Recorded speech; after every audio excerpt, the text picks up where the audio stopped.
shit and they ain't saying nothing.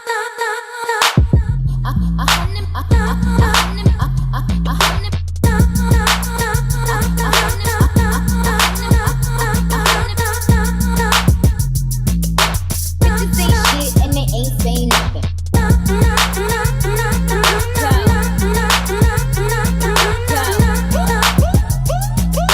Bitches say shit and they ain't saying nothing.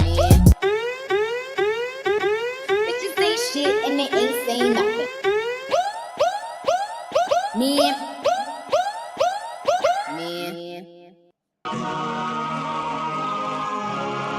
All right, this time we ain't gonna fuck up the sound. What's good? Turn this shit down. What's good? What's up? What's up? What's up? What's up? Let's go. Let's go. Another Saturday.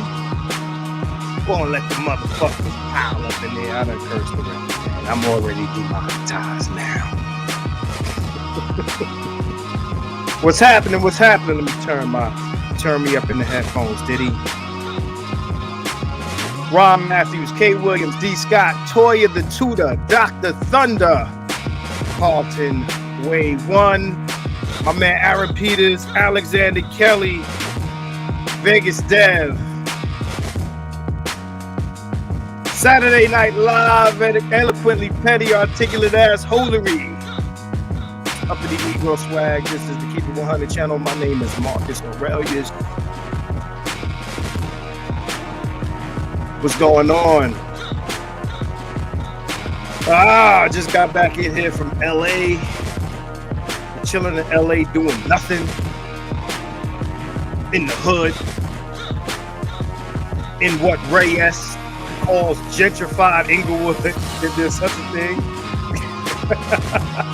Shout out to my man G, held me down out there. Shout out to my man Adrian Sidney, photographer extraordinaire, out there in Hollywood land, Studio City, all of that shit. Y'all know what we're here to talk about, man. It's been going down all week. That ain't the only topic of discussion tonight, but we gonna talk about some shit. I'm gonna try to be as objective as I can. I appreciate you, Dev. Appreciate you. I'm gonna try to be as objective with this as I can. Because, I mean, I'm torn, man. I'm torn, man. Every day I'm hearing some new shit and I'm torn.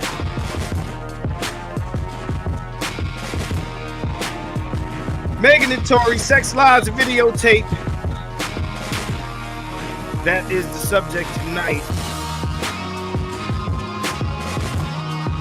Very interesting, man. Very interesting shit. This shit is going down. Everybody up in here. Everybody up in here. I need a like. Put my screen up so I can see these likes. We got 24 people in here. I need 24 of 24. All right. Shout out to everybody that likes, shares, and if you're not subscribed, I gotta say this more often. If you're not subscribed to this shit, please subscribe. You ain't gotta watch every video, but the community tab is where it's at. I always talk about the community tab, and that's where I get to be reckless. You like my memes. You like my posts. I say some real things on the community tab. Are you not entertained? Last couple of weeks, we done had some smoke up in here, man. We done had Magneto versus, Xavier, this motherfucker. You know what I'm saying? A lot of shit going on, man. We got trolls going at it with BGS. That's right, yo. Black Oru and BGS. Magneto versus, Xavier, Dr. Xavier. Let me take that shit outside of here. What's going on, man? Vegas Dev, you out here, man. It's freezing out here, man. It's cold in Vegas. For people who think that Vegas does not get cold, you're highly mistaken. It's freezing out here. It's brick out here. It's brick in Vegas. I ain't got my watch on. It's brick in Vegas, man. It's brick right now. But anyway, we're gonna talk about a few things before we get into the main topic of the day. I want to cover a few things, man, because this is a lot of this is a lot of crazy stuff going on. I want to share some stuff. I want to share some stuff. Let me pull up this thing, man. Because right now, aside from the main issue of the day, they talk about reparations in California. You got motherfuckers running to California like it's the gold rush out this motherfucker. Shout out to my man Marty McFly. I see you, brother. Shiny Belt Buckles is in the building. Yeah, man. Black people are running to California like it's the gold rush because they talking about reparations. I don't know if y'all hear about this. Oh, you in Texas? Okay, yeah, the cold as fuck in Texas too. Yeah, but people are running to California about this reparations. Hold on, let me pull this up. Gotta pull it up. Share screen. All right, Chrome tab. Here we go. So California. Let me get this thing. Yeah, I don't pay for news. Yeah, maybe later. The Sacramento Bee, California Reparations Task Force. They got a reparations task force that looks beyond slavery, turns to state discrimination. Let me get this nonsense out the way. So what they trying to do is they're trying to give away, I think it's like 300 grand or something like that, to every black person that can prove their lineage to slavery. Right? I don't know how real this shit is. I'm not a believer until they cut the checks. I'm not a believer. He said the building is in the building. The building is in the building. Until they cut the checks, I'm not believing none of this. All right, so the committee has already recommended that California provide financial reparations to descendants of enslaved people and black Californians who can trace their ancestry in the state to the 19th century. You gotta be your ancestry has to be in the state of California. So now they making this a state thing. I thought it was supposed to be a federal thing, So what happens if your family wasn't slaves in California? Let's say, because slavery was a southern thing. California is not a Confederate state, right? So, oh yeah, Big Kev, I saw that. I might go into that. I don't know too much about that story. Big Kev says real quick. Did you hear about Jim Brown hooking up with Gloria Steinem back in the days at the height of second wave feminism? Yeah. They're white people, right? But anyway, so yeah, thank you for that super chat, Big Kev.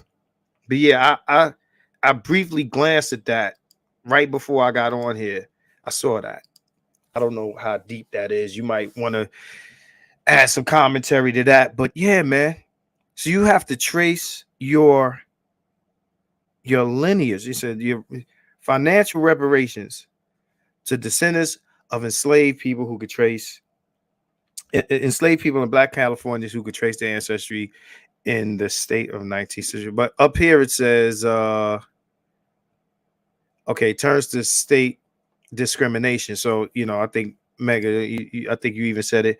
It was a state housing discrimination situation, might be tracing said lineage, but being a resident of California for a certain amount of time, but also state discrimination. So if the state discriminated against you, right, and you are a descendant of slavery, then you are eligible.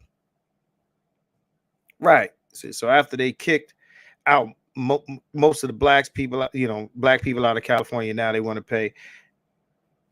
Hey, look, I don't know, but it's kind of herky jerky. I thought it was about the country. Like if you was in the country and your family is a slave, slaves, your descendants of slaves. Now it's if you could trace your family back to California in the 17th century, like that's a bit of nonsense right there. It's kind of jerking around. Hold on one second, I'm dripping over here.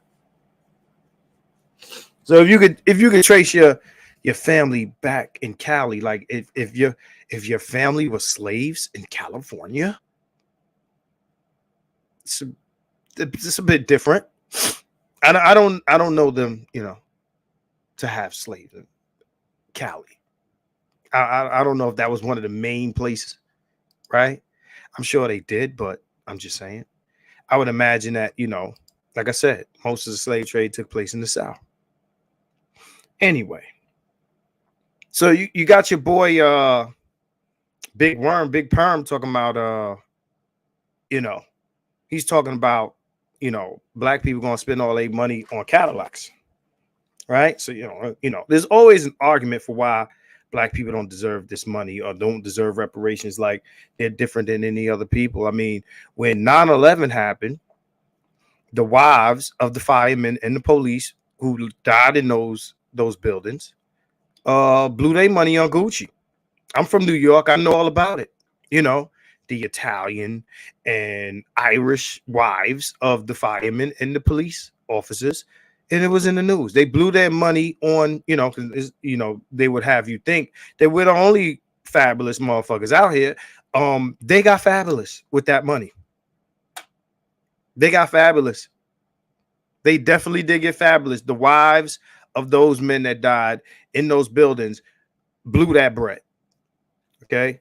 Shout out to Alexander Kelly, says Southern states are laughing at California. We ain't never paying them niggas. Never. California said, not all y'all niggas, just some of y'all niggas. Said some would have to chase their lineage back to the 1849 gold rush. Those miners brought slaves with them from states like Texas, Louisiana, Mississippi. I'm just saying, like, this is like a new criteria.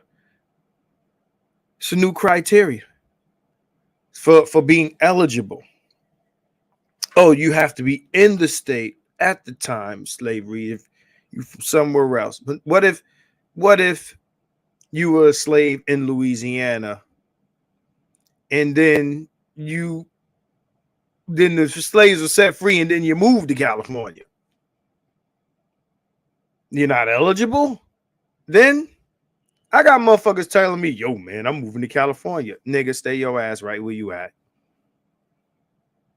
Stay your ass right you at. Yes, they got fabulous too. They definitely get fabulous. Shout out to Romello. What's going on, bro? 300,000 whole life insurance and then put it in a trust. Start some private banking. 300 grand. 300 grand. That's not, that ain't a little bit of money, man. Keep it real with you. That's house money. That's house out the pocket money. You know what I'm saying? So what about the mixed babies? I don't know. You can trace your lineage, even if you're mixed. If you got one slave parent, I don't know if it has to be both parents. But shit, I'm gonna tell you right now, I qualify like a motherfucker. both sides of my family's from the South. So holla at me, shorty. We finna be rich. Better holla at me, baby. It's 300 extra K, baby. Both sides of my family is slaves. Slaves like a motherfucker. You know what I'm saying? So my man said, Marcus, you're stoking jealousy. Let the president be set. I'm not mad at it. I'm just saying it's just some crazy criteria. It ain't about jealousy. It's about, I don't want to give these motherfuckers a way out of paying people that were eligible for the shit. I'm not mad at nobody getting paid, so chill out, fam. I'm saying, yo, I don't want them to play these reindeer games that they usually play with this shit. People of color and and you had to be outside on the Monday at 8 p.m. during the thunderstorm and all of that shit. That's what I'm not with. So you talking about jealousy. I don't know what you're talking about, Playboy. So Detroit 313, by getting them reparations, they still own them, even they paid up the government taxpayers. Right? The 300K would have to be yearly, not a one-time payment. How about tax exempt status? Tax exempt status. He said, yeah, but most listening ain't going to take it that way. Check this out. I'm ADOS.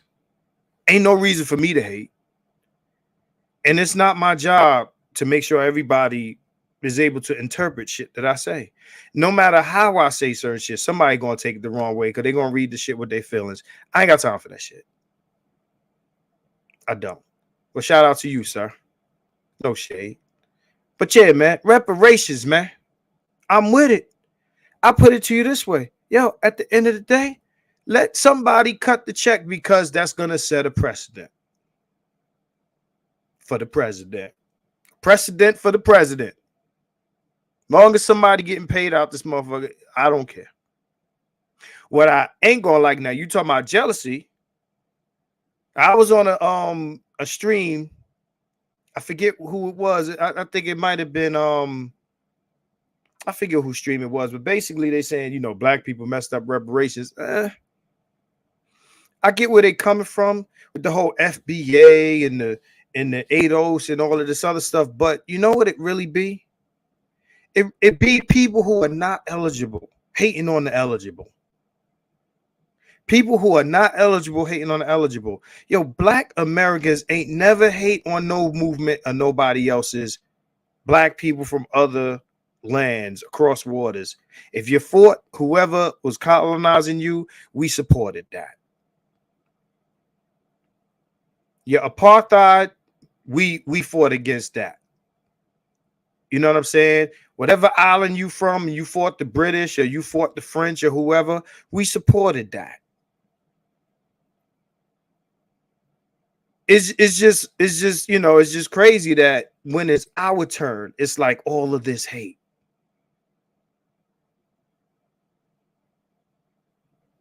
Cuban phase on love. You know, it's always the people that are from other places that have the biggest problem with the idea of reparations. I'm talking about other black folks. I'm not talking about just white people. I'm talking about other black folks. We always support their movements. The Mandela this and all of that. When they were taking land away from the farmers, we supported that. I remember going back and forth with an African guy, you know, a guy from the continent. I said, hey, let me ask you a question. I appreciate you, Stuart. I appreciate you. Stuart, you're going to love this. I asked a guy from the continent. I said, let me ask you a question. You see what's going on down in South Africa? They taking all the land away from the white farmers and giving it back to the people, right? We support that. We love that. It's a wonderful motherfucking thing, right? How about, since we all black, how about I come down to Africa and give me a piece of land? I mean, you know, we all black. Can I come down there to South Africa, you know, having lived my whole life in North America? Can I come down to South Africa and claim some of this land that they're giving back to the natives? If the answer is no, then let us have ours. You understand what I'm saying? Shout out to the Haitian people. Haitian people fought for their land. They gained their independence through war with France. Now, whatever you feel about the details of that, at the end of the day, we ain't never hate on it. We ain't never hate on it. But we can't come nowhere else and claim nothing. We can't claim no land. We can't claim we created your culture. We can't claim we created your music. It's always a habitual line step when it comes to us. And that's because we're good with everybody. We let everybody in. Now, I understand that there are people that came here from other places and black Americans made fun of them, called them names and things of that nature. I do. But it seems like anytime we talk about whether it be reparations or hip hop or anything like that, you get people that get offended because we're claiming what's ours. But then every Labor Day, I go to Eastern Parkway and everybody's waving a flag from the island they from, and nobody's mad. To be honest, Americans come to those parades and dance to the reggae and eat beef patties and cocoa bread and ackee and saltfish and escavish fish and all of that. Yeah, I'm from Flatbush. I know all about it. We don't hate on nobody else's culture. We let y'all rock. In fact, we rock with your culture. We came to your parties. We wind up on, you know, you know what I'm saying? All of that, Beanie Man, you know, Bougie Bon time. We rock with all of that. And y'all rock with the hip hop. But we not claiming nothing. So why we can't have it? Why we can't get the credit? And then you say, or you got people that'll say, we have no culture. I'm not with it. I'm not with it. But shout out to everybody, all part of the fam that is from the continent and is from the islands. And you know, this is not me talking no divisive. You know what I'm saying? But you know, at the end of the day, sometimes it feel like no matter how respectful we approach this topic, it always gets taken crazy. We go to the Jamaican restaurant. We go to the Trinidadian restaurant. We go all of these places in the hood. We support these businesses. We buy the records. We do all of that. We go to the parties. We support it. Come on, man. It's time for y'all to support us in this movement. Shout out to Dr. T. I appreciate you for stopping in. I appreciate you, man. You know what I'm saying? But yeah, man. Reparations, man. Hey, you in LA too. No, you're not in LA, but you're in California. Yo, y'all need to holler at Dr. T. He about to be 300K richer, man. Holla at Dr. T and South Johnson. He about to get his reparations check. Holla at that man. All right. Protect him at all costs, man. All right. You know what I'm saying? We about to be Dave Chappelle. I'm rich, biatch. We about to be rich, biatch. If this shit is real. I don't believe it. I don't believe it. I don't believe it. It's been a few years. Election year is coming. Election year is coming. I believe it when I see it. Okay. So moving right, moving right along. You know what I'm saying? I just wanted to touch on that. But hey, man, yeah, salute Dr. T. Yo, let's get into this. Let's get into this Torey thing. This Torey Lanez, and you know, as we move along, it ain't gonna be no long panel because we're not doing 3 hours tonight. But I definitely want some opinions on this Megan Thee Stallion Tory Lanez issue, right? Let me show you what I came across. I'm gonna show y'all something. This, you know, what I came across, and you know, we got some women in the chat, and I want to get some feedback on this, right? So, Doc, I don't know if you've seen this, right? So there's this article. What is this? 19thnews.org, right? So Megan Thee Stallion and the catch-22 for black women who seek justice. So let's read along with this. Since accusing Tory Lanez of shooting a Megan Thee Stallion has been hit with criticism and abuse, many black women have backed her because the disbelief and lack of care are familiar. Right. So let's you know, of course, this is some sort of editorial, right? So let's go through this. It has happened before. A prominent woman in the entertainment industry accuses a man with fame of his own of violence. Charges filed, and almost instantly the accuser is subject to trial by pop culture. People on Twitter call her a liar and worse. Memes with her likeness and words are deployed to mock and discredit her. It happened with Amber Heard and Johnny Depp. What a bad example. And it's currently playing out in an LA courtroom with Megan Thee Stallion, who has accused Tory Lanez of shooting her. But this latest case is compounded by the way that race and misogyny often combine to act as judge and jury for Black women in America. Dr. T, I'm sure you would find this very interesting. But this latest, both within and outside of the courtroom. So let's scroll down a little bit more. Black women are in the catch-22 when they speak out about domestic violence, said Antonia Randolph, an assistant professor at the University of North Carolina at Chapel Hill, who studies misogyny and hip-hop culture. I don't know about all of this right here. This right here. So Amber Heard is a very different situation than Megan because she's not a Black woman in the U.S. who is being called on repeatedly to uphold the cultural requirement to protect Black men against the criminal legal system. Check this out.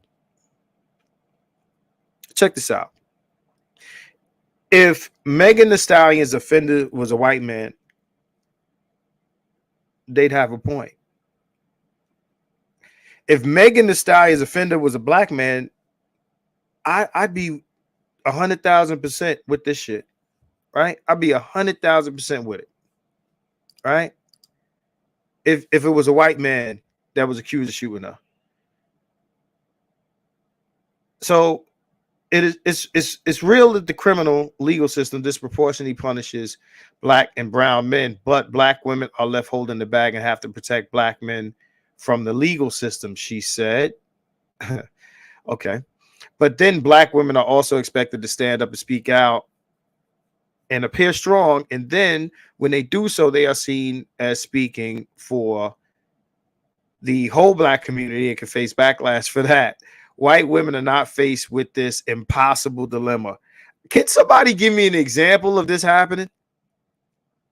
Police arrested Lanez during the traffic stop on July 12, 2020, after receiving reports of gunfire from a group leaving Kylie Jenner's Hollywood Hills home in LA. At the time, Megan Thee Stallion, whose real name is Megan Pete, was taken to the hospital for a foot injury.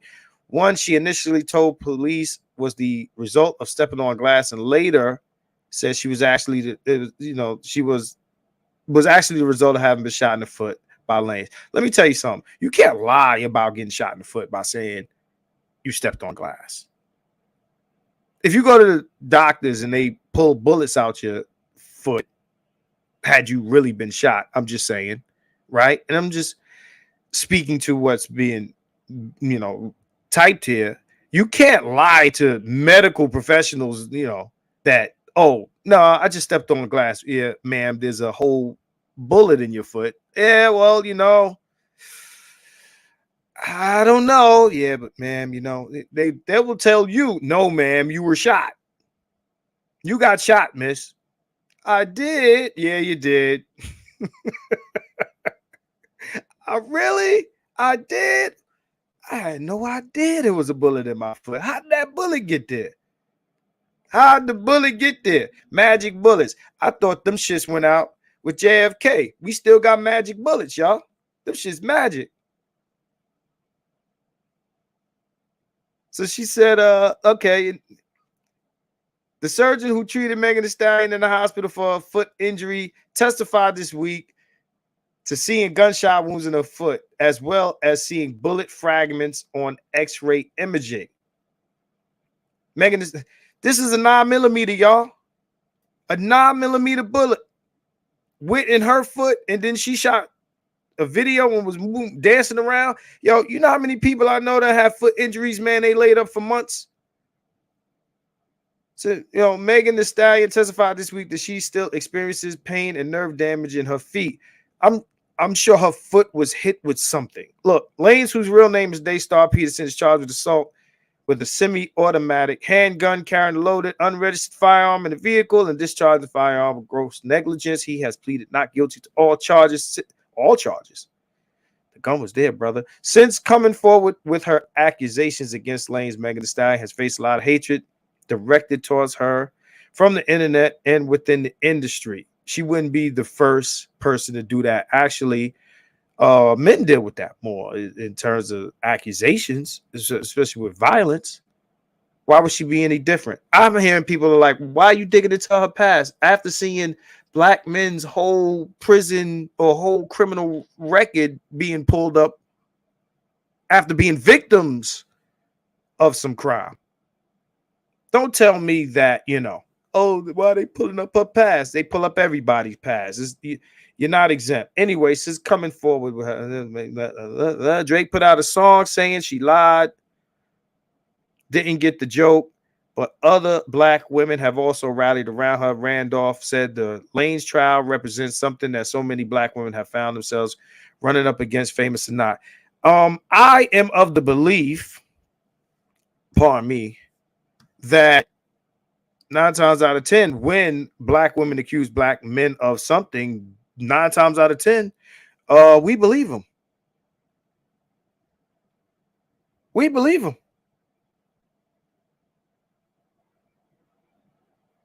This is most of the time. Most of the time, we believe, and the law enforcement believes,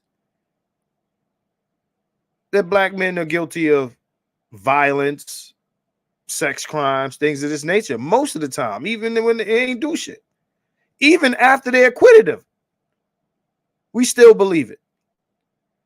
If he beats these charges, that ain't gonna help him.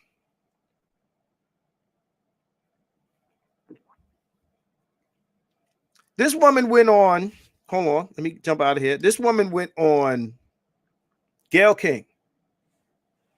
Gayle King, she went on Gayle King and lied about their sexual history. Your girl blew your spot up. Your girl blew your spot up. Shout out to Doc. Got the doctors in the building. Shout out to Ronald Neal. The doctors are in the building.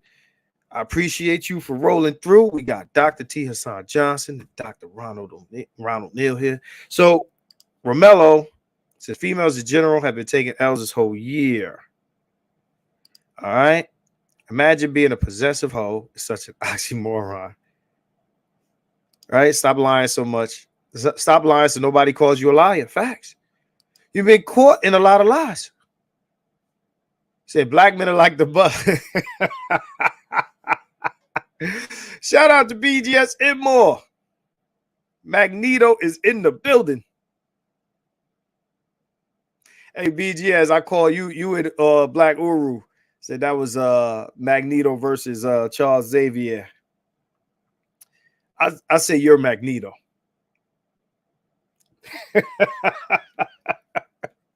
He's Charles. You're Magneto. So, yeah, we always do it. We always do it. You're talking about nobody believes you. You know how many dudes I know that got the cops called on? I'm talking about they not celebrities. They're not celebrities. This happens all the time. Hero in the apocalypse. Appreciate that super chat. Oh, Uru's in the building. Yes, yes. Xavier. Charles Xavier versus Magneto. Oh, they went at it. Don't be fooled by the hammer. He's Charles. So anyway, I'm saying we always take the blame. So when this black women have the burden of protecting black. So black women are protecting us. The most police calling this motherfuckers in the hood is protecting us. How many black women are in jail and dead right now protecting black men? I'll wait.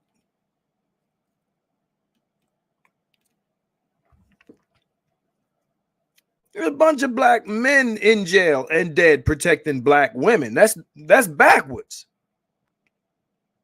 Let's see who wrote this article here. Let's see who wrote this article. This was written by is somebody. Oh my God. Hold on. Gotta share the screen again. Oh boy. Let's get a look at this person here. Let's here we go. Wrong increasing the wrong screen here. Let's get a look at this person here. There she is. Mrs. America. This is who wrote this. Black women have it so bad. You have to protect. Have to protect the black man. And this was published yesterday. She looked like the chick that wrote The Woman King. Shout out to D. Scott. Said for the down payment of magic bullets. These bullets is magic. How many of you guys seen the pictures of her foot? I might pull that up. The pictures of her foot. It don't look like a gunshot to me. I've seen gunshots. Now, we're going to go over. You're wrong for that. You're wrong for this comment right here. You're wrong for that. We're going to go through some of this stuff that has come out in the past few days, right? In the past few days. It's always a white chick. It's always Karen. Written by Karen. We're going to go through some of this stuff. She lied about their sexual relationship. She lied about that. That's a fact. Your girl got on the stand, said he smashed you and her. So y'all could crack on Torey all you want. Torey was getting it in, and he was setting his sights on the Jenner. That was his next move. He was making his next move his best move. So when BGS says, you know, the trajectory, like, you know, it's the plan. Yeah, that man was making that move. He's making his next move, his best move. BGS and Black Uru Tax. I appreciate you, Aaron. All right. It's Black Girl Magic Bullets. These bullets curve, y'all. These are the curved bullets. These are the wanted bullets. These are the Morgan Freeman bullets. Shout out to Jim Rat. Shout out to you, Hunted, BGS, Dr. T. Hassan, Angry Man, Kosha, and many more continuing to drop. Fire, Logic, and Knowledge. Yeah.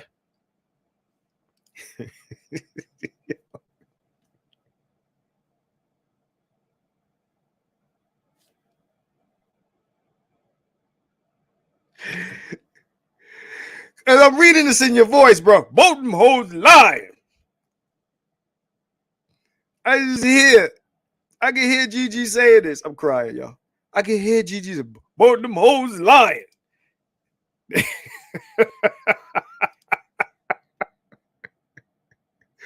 Tell us how you really feel, sir. Doctor, sir. Tell us how you really feel. Shout out to all the super chats. But let's go through some of these facts. I'm trying to be objective, y'all. I want to say, I mean, everybody lying. Everybody lying. I just want to say this. Everybody's lying. Okay, so far what we know, Torey lied and both the hoes lied. Everybody lied. Everybody lied. Everybody told a lie at some point. This is facts. Everybody lied. All right. But who shot? In 1 minute, the DNA. I don't know how read up on this y'all is, but the DNA ain't his Prince's DNA is not on the mag, so he ain't loaded. That would make me feel like it's not his weapon, right? That would lead me to believe it's not his weapon. The DNA on the gun itself is inconclusive because there's more than one person handled that weapon, right? It says female DNA on the gun. It doesn't say whose DNA. I'm gonna pull this up, but it says female DNA is on the gun. Okay, so Kelsey says she didn't fire the gun. She didn't fire the gun, right? But there's female DNA on. It's only 2 girls there. Now, unless the gun is owned by a woman and he got it from a woman, right? His DNA has not been ruled out. It's just inconclusive, right? So let me try to pull some of this shit up. Inconclusive. You got people talking about, hey, they wiped the gun off. No, if they wiped the gun, all the fingerprints would be gone.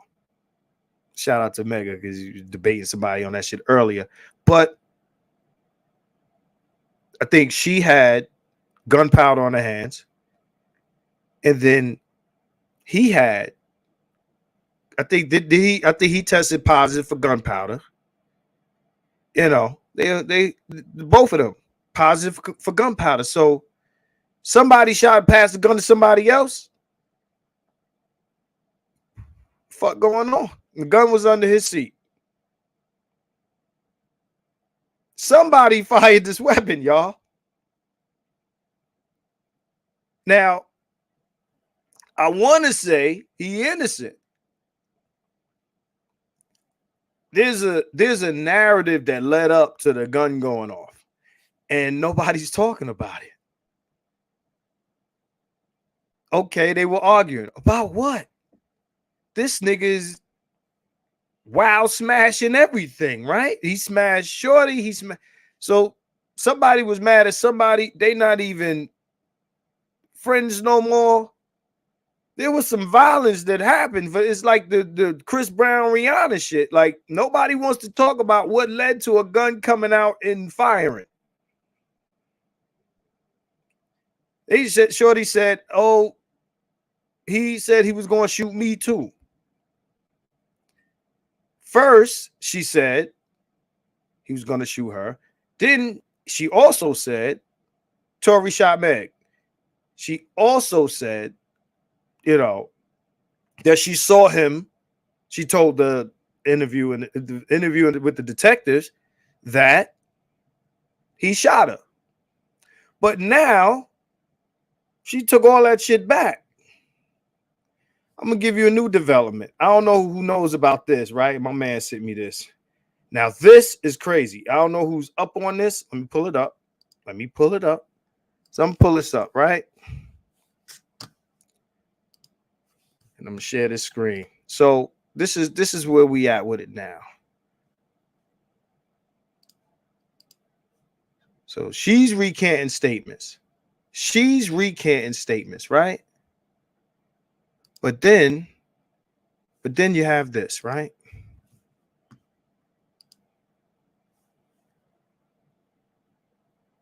TSR, the Shade Room exclusive. Megan Thee Stallion's former bodyguard, Justin Edison, goes missing before he's scheduled to testify in court. LAPD currently investigating his disappearance. What in the James St. Patrick is this shit? This nigga goes missing. So you got a chick recanting statements that she said, yo, he shot. Nah, he didn't shoot. And now the bodyguard is missing. Yo, this is some mob shit. Yo, listen.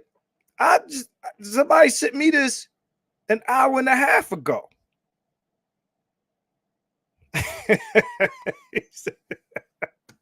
That's foul. That's foul, Doc. Said Torey allegedly told Megan to dance like Beyonce.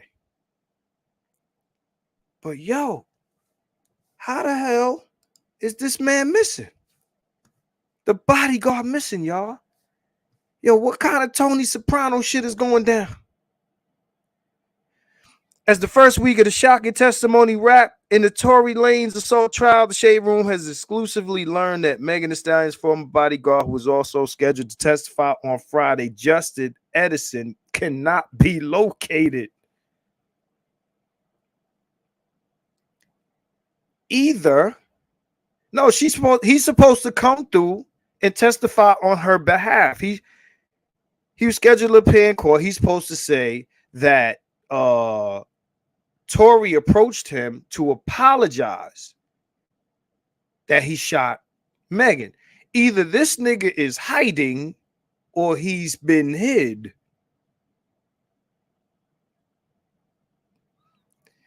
Bro. Now, there's another case going on. It's a RICO. And that's what your man Young Thug.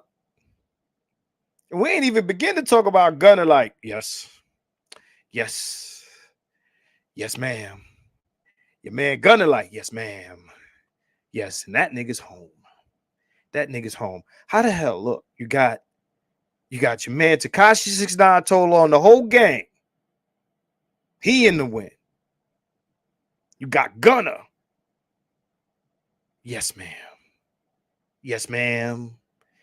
And he in the win. Torey, the little R&B singing nigga that we was making fun of, the niggas was making fun of. This nigga got witnesses recanting statements and other witnesses disappearing. Is this nigga Tariq St. Patrick? Like, what the fuck is going on here? Started to think Method Man is the attorney or some shit, man. Crazy. This is mob shit, bro. This is mob shit. This is mob shit. I want to believe that the nigga didn't do it, but damn, like the nigga saying, you know what I mean? Like, okay, there's a lot of funny shit taking place here. I don't believe she got shot directly in her foot. You don't get shot with a 9mm and then be on your feet. No. Ricochet, stepped on glass, some other shit. Yeah, they the true mob ties. This nigga's on his own J Prince shit. That nigga's the real J Prince. That nigga's J Prince. You know, he keep campaigning, he gonna get elected. No, this shit is some mob shit.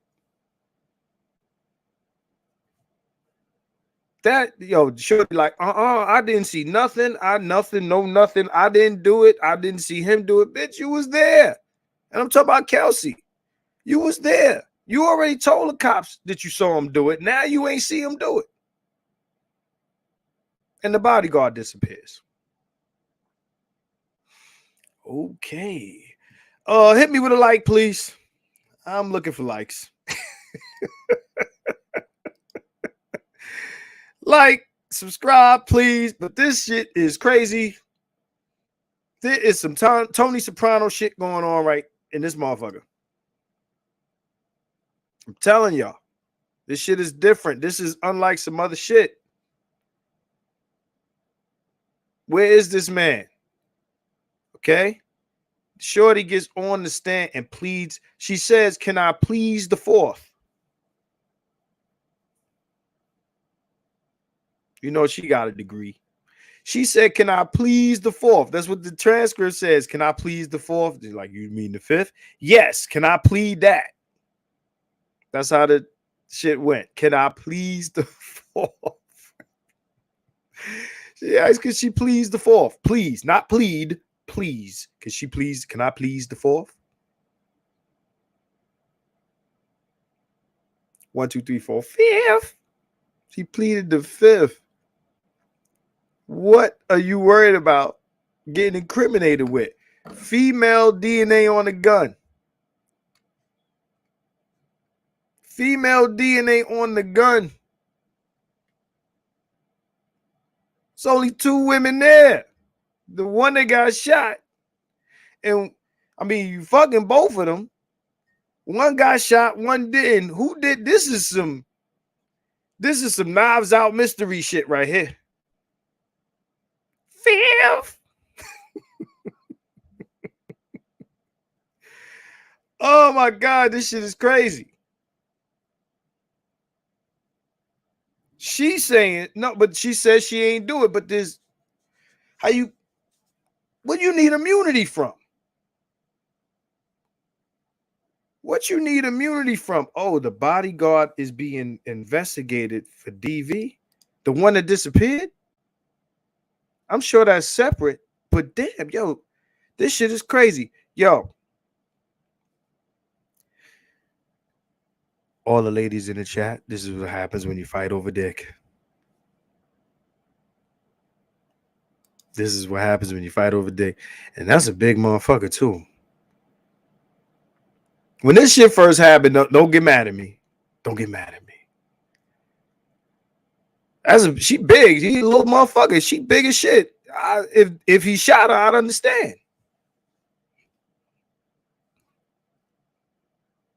If he shot her, I'd understand. Like, shit.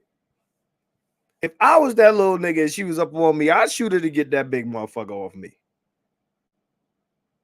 Said, dance, bitch. Dance. Told her to dance. That's what that shit sound like some small yee shit. some UC Smollier shit. Dance, bitch, dance. A bit dramatic. I'll check my inbox, Brandy. A bit dramatic, man. Dance, bitch, dance. It's a little extra for me, man. You know what I'm saying? But yo, this is some other shit. Yo, I need some feedback. But you know, I want to hear some theories. We gonna have to put on our detective hats in this motherfucker and figure this shit out tonight. Cause the cops is lost. It's up to the manosphere to solve this fucking case tonight. Gonna put on our thinking caps. I'm gonna smoke me a cigar, and we gonna figure it. Me and the niggas is gonna figure this shit out tonight. Us, okay? On some real true Matlock shit. All right. This is the link. Somebody need to hit me with a motherfucking theory.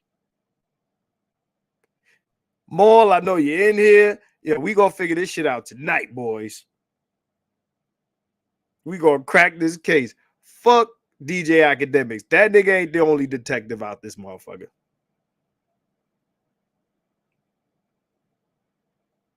That nigga cracked the case. We gonna crack this one. We on our private eye shit tonight. Ain't that what Amiri called me, the private eye? Jump in this motherfucker, man. We gonna talk about this shit. Megan and Torey, Secks Lives videotape. This nigga Torey's a straight whore. And they asked the nigga Torey about the WAP. He know about it. We bring somebody up in here. What's going on, man? What's happening? Can you hear me? Yeah, you muted? Let me try to unmute it. Unmute yourself. You gotta click the mute. My bad.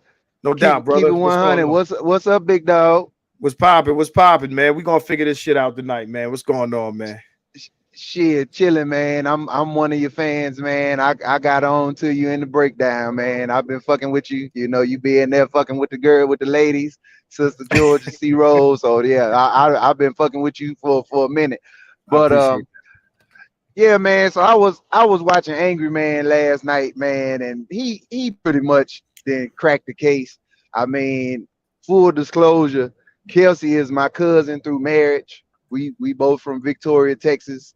She come from a prestigious black family, and then her mother is Mexican, and she comes from that side. Her family plugged up, right? So she grew up. She grew up. Yeah, she grew up in the, not in the streets like talking about, but like she was rough. She was a little tomboy. She was fighting and all that shit. So she bought that life. She ain't scary. Like, even though Megan is taller than her weight wise, they probably about wasn't what. So I mean, Angry Man said the shit. The theory he put out is Meg basically ain't want them problems. They in there arguing over men, this and that.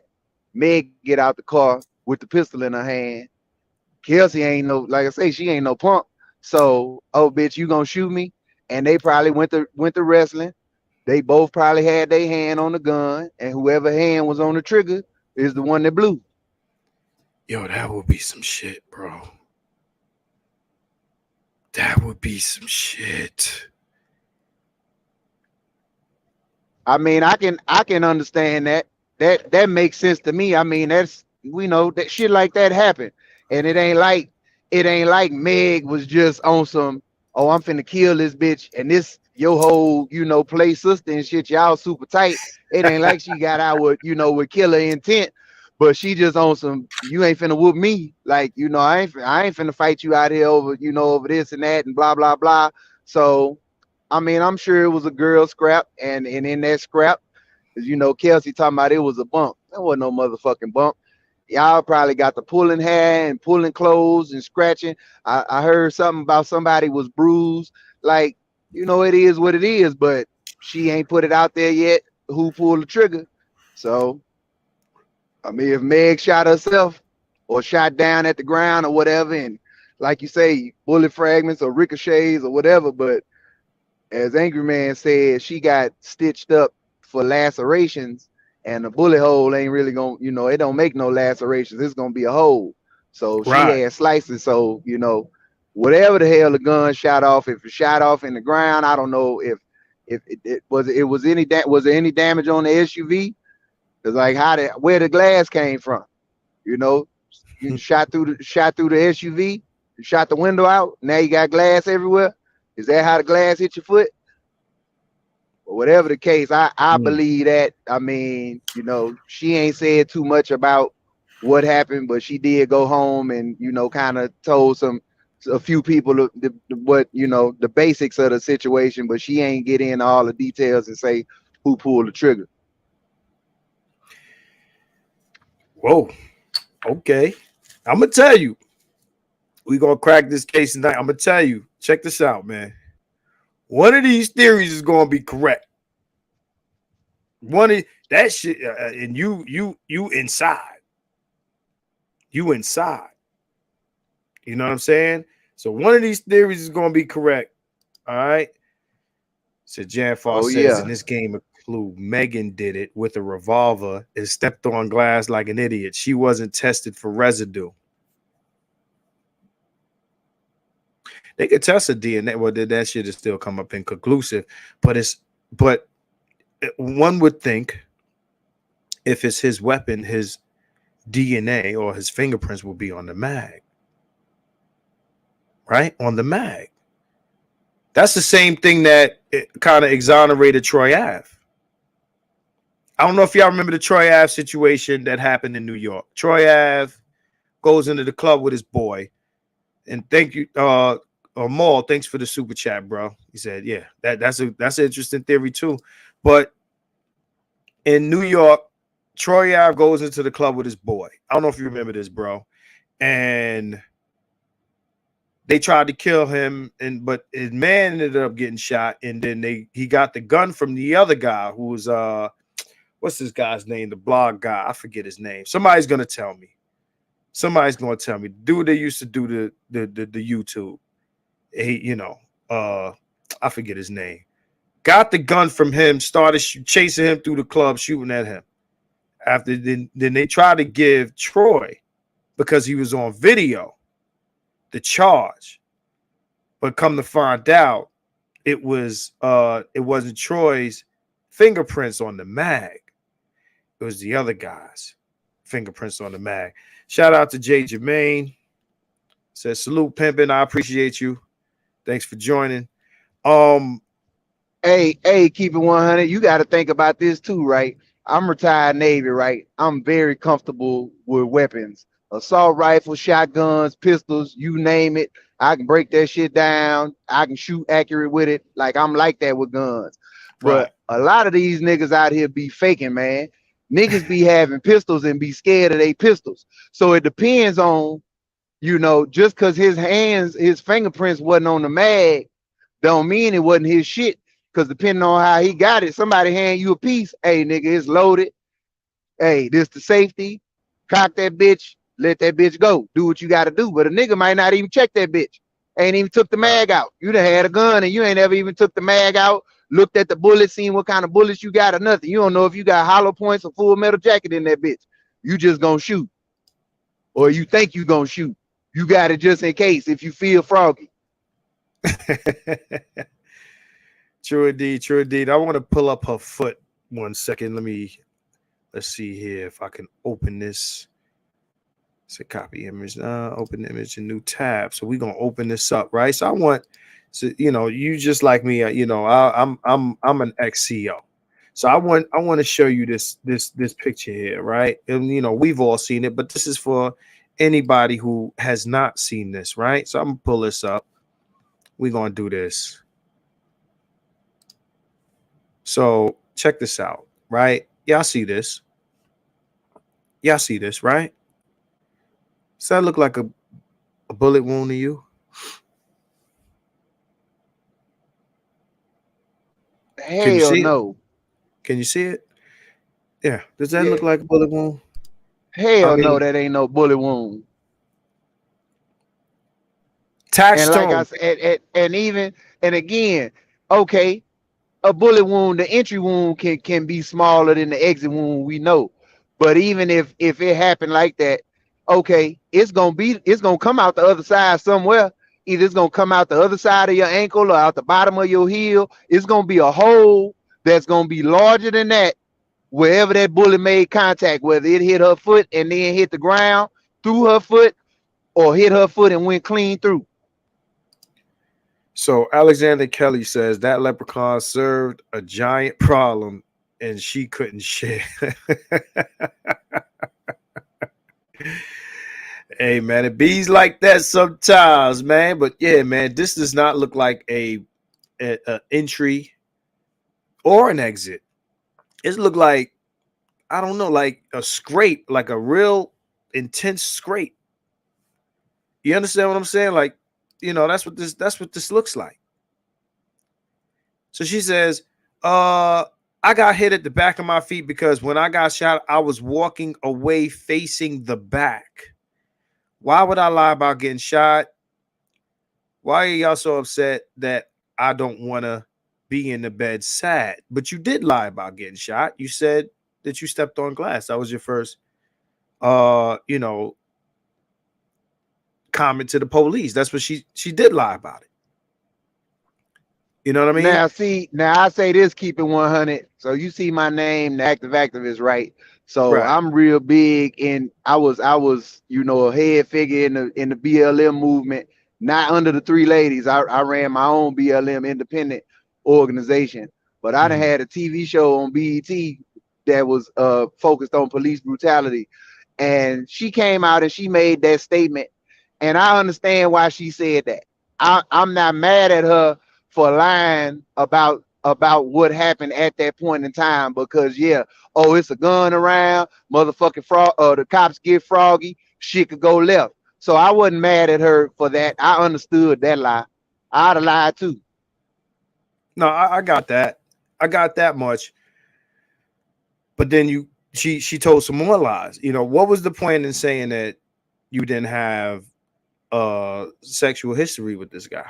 What was that about? Now that one, yeah, now that one she got to explain. Yeah, like there was no reason to lie about that.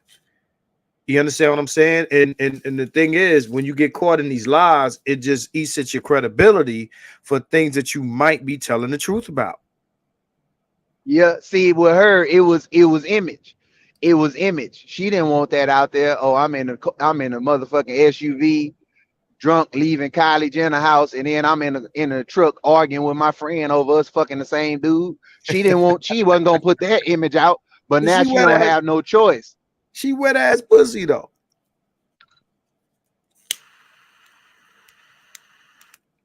She wet ass pussy. Shout out to Deuce One. I see you. Oh man, Deuce One. You talk about Megan Thee Stallion, and hey, yeah, does this look like a bullet wound to you? Yeah, man. This is. I mean, if you rap about taking dick and you taking dick, then you ain't in the studio hoe. Like, remember back in the days you had the studio gangsters?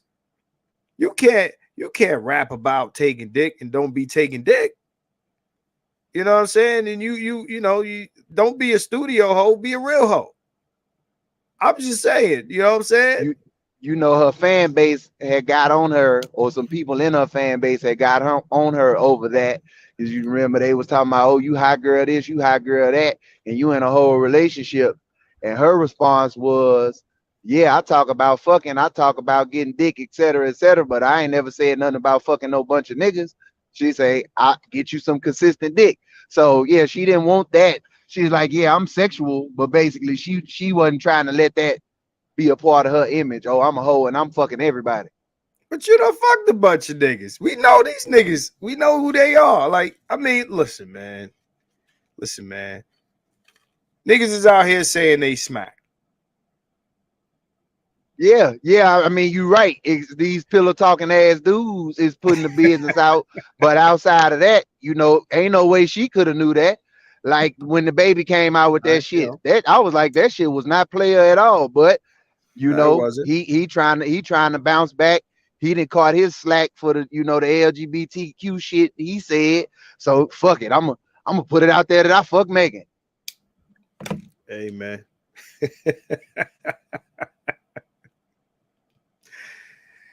Well, why be embarrassed? Shit, I remember. This is gonna be a bombshell, y'all. I remember Lethal Lips outed the shit out of me on Twitter. If you a hoe, be a hoe. Yeah, Lethal Lips. I'm like, hey, what up, Lethal? I'm like, ain't you that nigga I fucked in 2003? Oh shit, I didn't expect that shit. Lethal Lips, poor bitch, crazy. Oh yeah, I know who she is. Oh, we got in the building the Green Gorilla. Hey G, look, put your Sherlock Holmes shit on, okay? Your detective hat, smoke your pipe. We about to figure this shit out. We gonna figure out the murder. What's good, man? What's happening, man? Can you hear me? Detective First Class, Green Gorilla. I can hear you fine. Oh yeah, man. I can't. I don't know exactly what happened, but I do know that. First of all, Megan Thee Stallion has already been arrested for domestic violence herself. Mm-hmm. So all these white savior bitches that come up, man, and like it's so hard for black women to report violence because they want to protect the black men that they love. And man, cut the fucking bullshit out, man. We just have to stop lying about this, man. Oh man, like cut it out, man. Like black men, more than anything else, they're the ones who protect these women because niggas don't call the police on women. Right. When they acting bad and they going in and they acting like a motherfucking fool, niggas don't call the police on women, man. Niggas don't call the police on each other. Right. Okay? Right. So at the end of the day, man, we don't know what happened, but we know we had two attitudinal black women in a motherfucking vehicle, drunk. I was about to say under the influence of alcohol. Or high or drunk. And I don't care, man. Like if women are covetous, they get jealous just like, cats get jealous, okay? So ain't no telling what was going on, how it was going down, who was lying about what. But like, I mean, come on, man. Like, what they supposed to just had found out right then and there that like they was both fucking Tory Lanes. Like, come on, that don't make sense to me. So I'm gonna play some audio. Shout out to the lead attorney, okay? And this is gonna be fair use. I'm gonna play a little excerpt that he said. I'm gonna post this later, not on YouTube though. But I'm gonna post this. But check this out. And this is lended to what you just said. All right. So listen to this. Let me see how good this is gonna come through. Man, shout out to the women. But do you know what else I know? You know what I noticed about you, man? Women can be ruthless with you. 95% of you are incapable of being ruthless with them. You are incapable. Now, you think that makes you virtuous. You think that makes you righteous. The fact that you are weak. And it doesn't.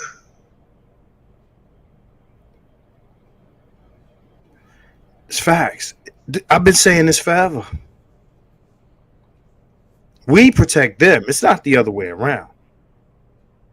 Hey man, ruthless. Look, at the end of the day, man, we have given women a blank check to be vicious as they want to be, man, because of the narrative surrounding the phenomena of violence and who initiates it and who suffers from it. So at the end of the day, I'm just saying, man, all these women, man, acting like savages.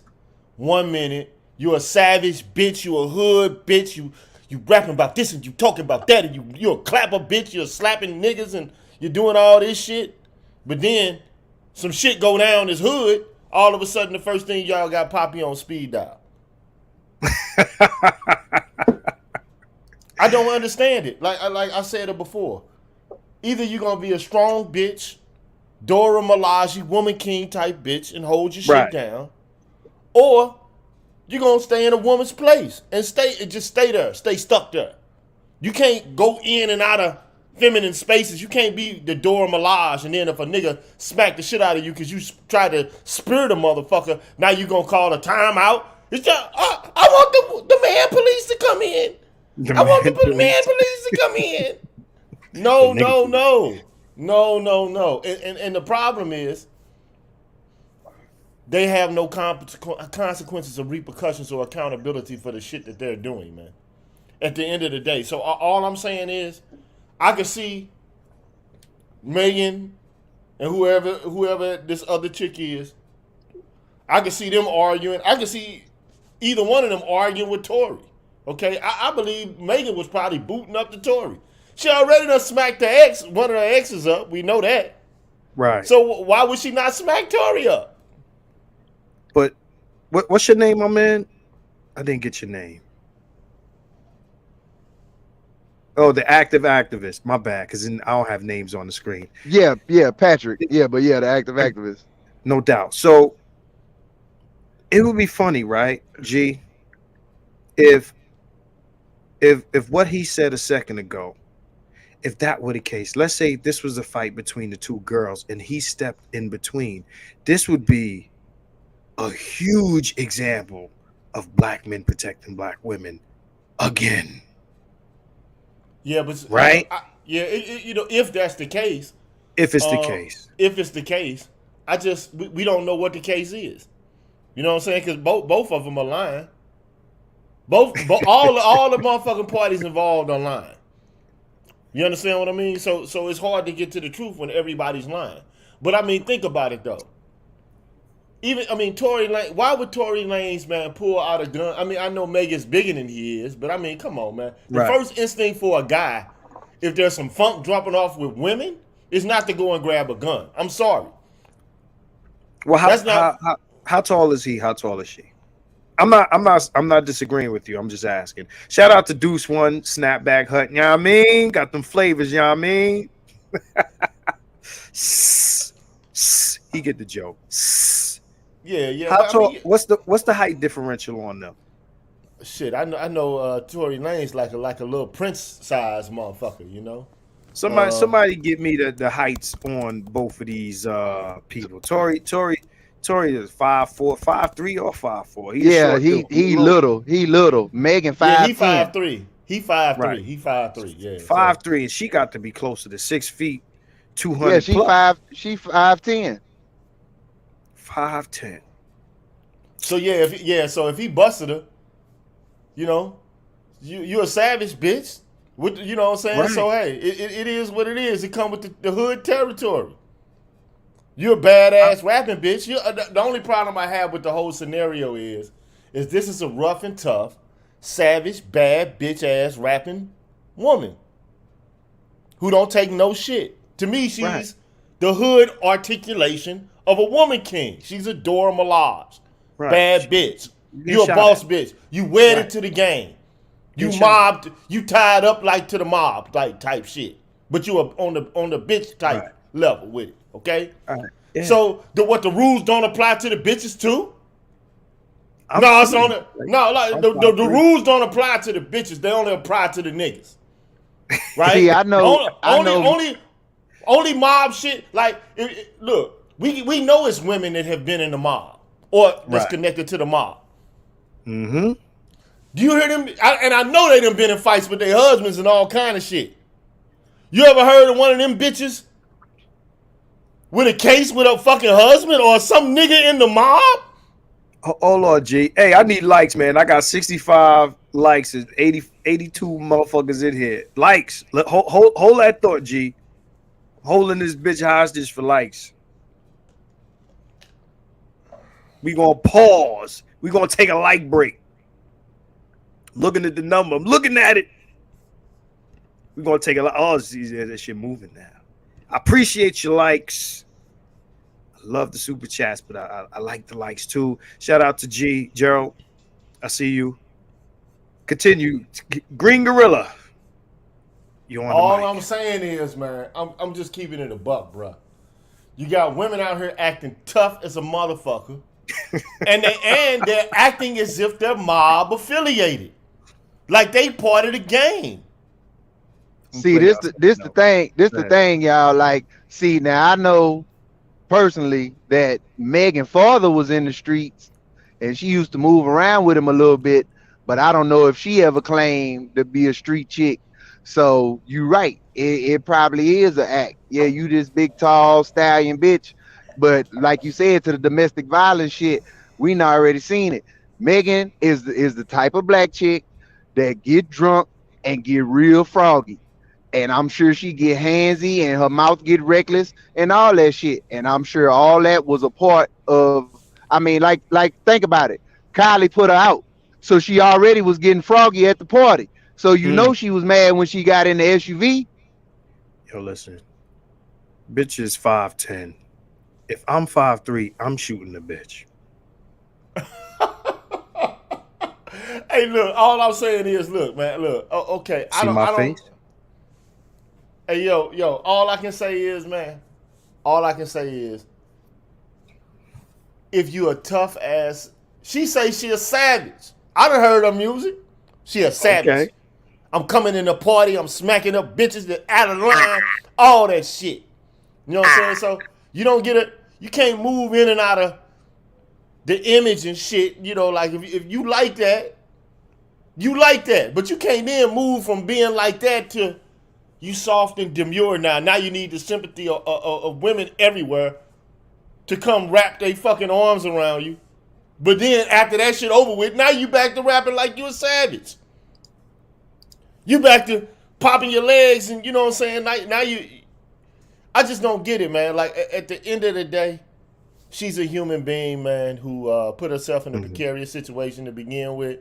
You know, she lied though. She lied about fucking the dude.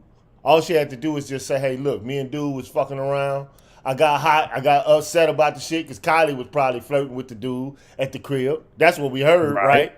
Right. Okay. Right. So I mean, think about it. You got Kylie, Meg, and whoever the other chick is, Kelsey, all tripping off little Frankie Lyman and shit.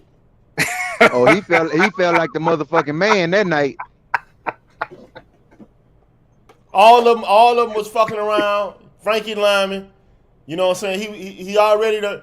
But from what I understand, Kelsey was fucking the dude first, right? Yeah. Kelsey this what happened. So then Kelsey got sick and went home to quarantine in our hometown, and Meg started fucking with him. So first of all, she ain't no loyal partner, cause she fucking the homie. Right. You know what I'm saying? And it wasn't the first time. That's what the blow up was about. Right. It wasn't the first time. Right. Yeah, so she smashing the homie. She smashing the homies. She getting on top of the homie work. You know what I'm saying? So and then like, first of all, like, if y'all already know this though, why y'all all in the same vehicle for real though? Like, why y'all all hanging together then for real? Because I thought chicks that they was on, especially in, you know, the music industry, they was all on the Minaj shit.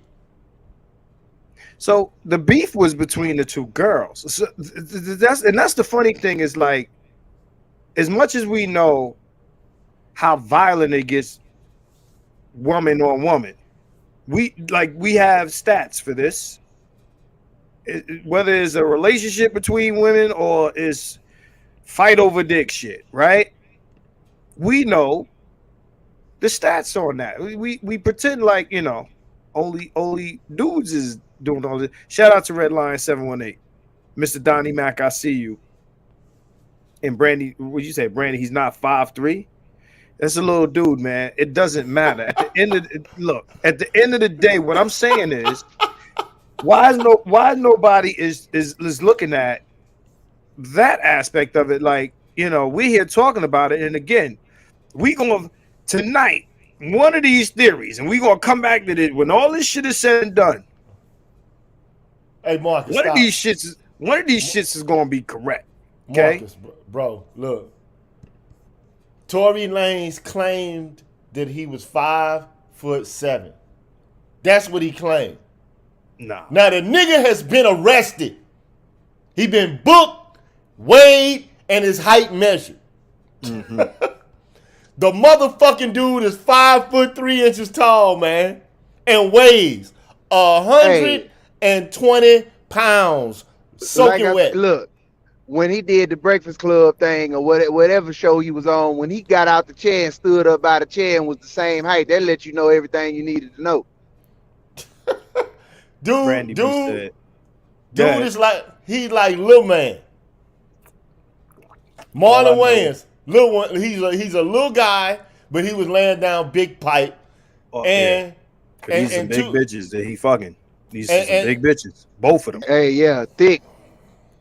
These some big, thick, and they shooting. Thick Texas corn fed. Guns, the guns is out, nigga. So I mean, at the end of the day, though, man, like, look, they probably was arguing over Torey. Was, you know, because obviously Megan was already in her feelings about Torey. I can see it going down like this. Right. Megan got hot at Kylie for flexing with Torey and him flirting, you know, with Kylie, right? Because Torey was flirting with Kylie, right? He was flirting with her. Okay, I can see Megan getting upset.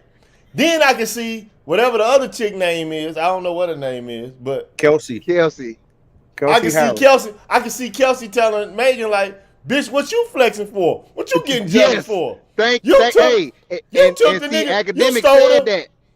You stole the pussy. You stole the dick from me. Well, not even now. Right. I don't even think it was that. It wasn't. She found out at that moment. That's what I believe. She didn't know Megan was fucking Torey, but in that moment, you're right. When that conflict come up, what you tripping on? This my nigga, or you know, I'm fucking right, with him. Right. And then they come out. There you go. There you go. Bird there shot. You go. So yeah, like why you tripping on Torey? I'm supposed, if I ain't feeling no sort of way, then what the fuck sort of way you feeling?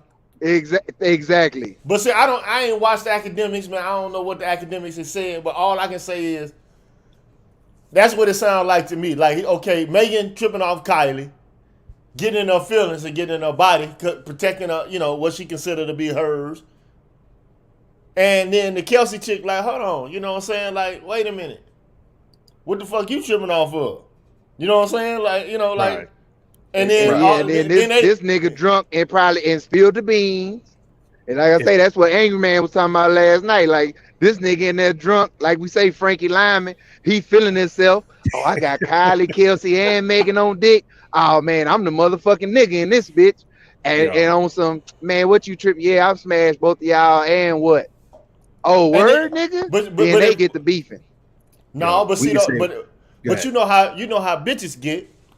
They'll be like, oh, the energy will turn towards him. Now they mad at him. It would be different. Go ahead, Green Gorilla. It don't need no motherfucking logic to jump into what a chick is about to do. Because one of the things, if they know that they fucking with you and they rocking with you and they got a vibe with you and you smashing somebody else, they gonna put that negative energy onto you. They gonna be mad at you. You know what I'm saying? I feel like, see, it's a difference when it's one thing for a man to come in a neutral situation and just be fucking all the friends and they don't know about it. It's different when the one friend thinks she the one you fucking with and the other friend comes snake her.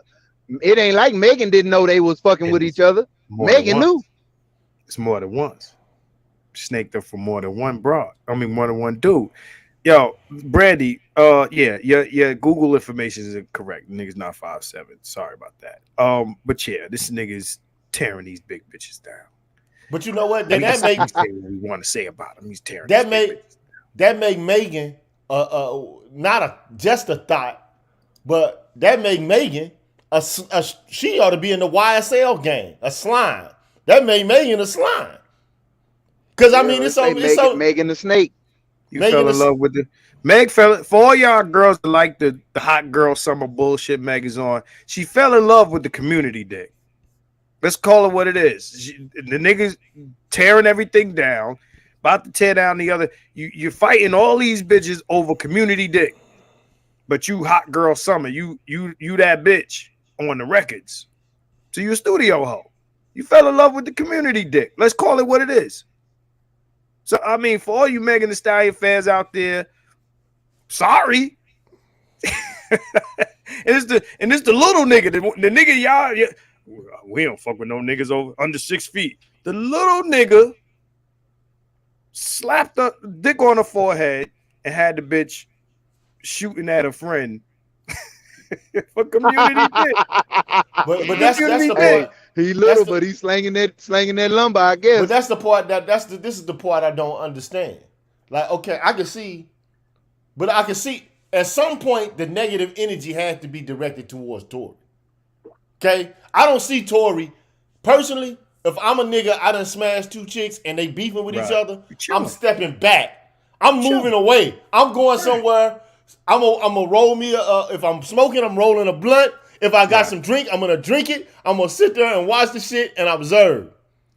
Okay, I'm not gonna try every man ain't like that though, Green Gorilla. It's a lot of dudes that don't like that. Like, I'm a dude.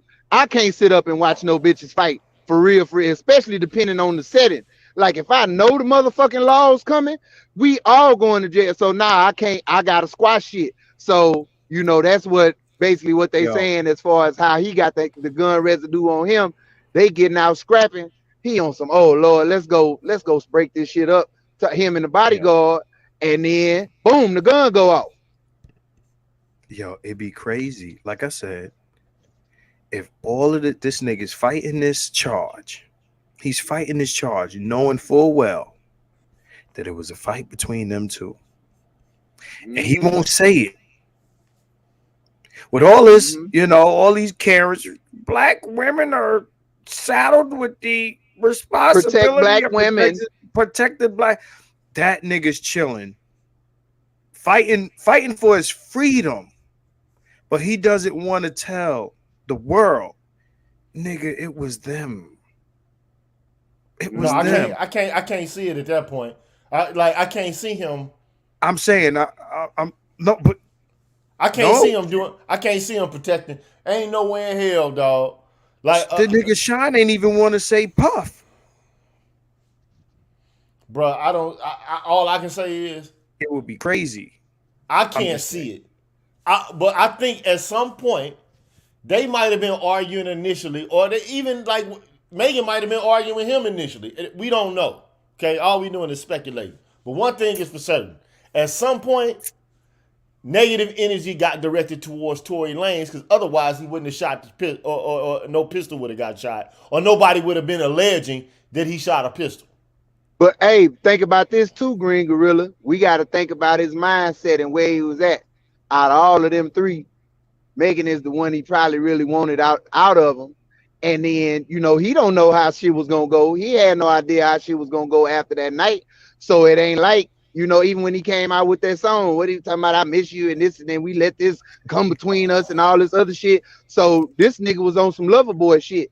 He damn sure ain't gonna try to tell on the bitch that he trying to be with or keep fucking.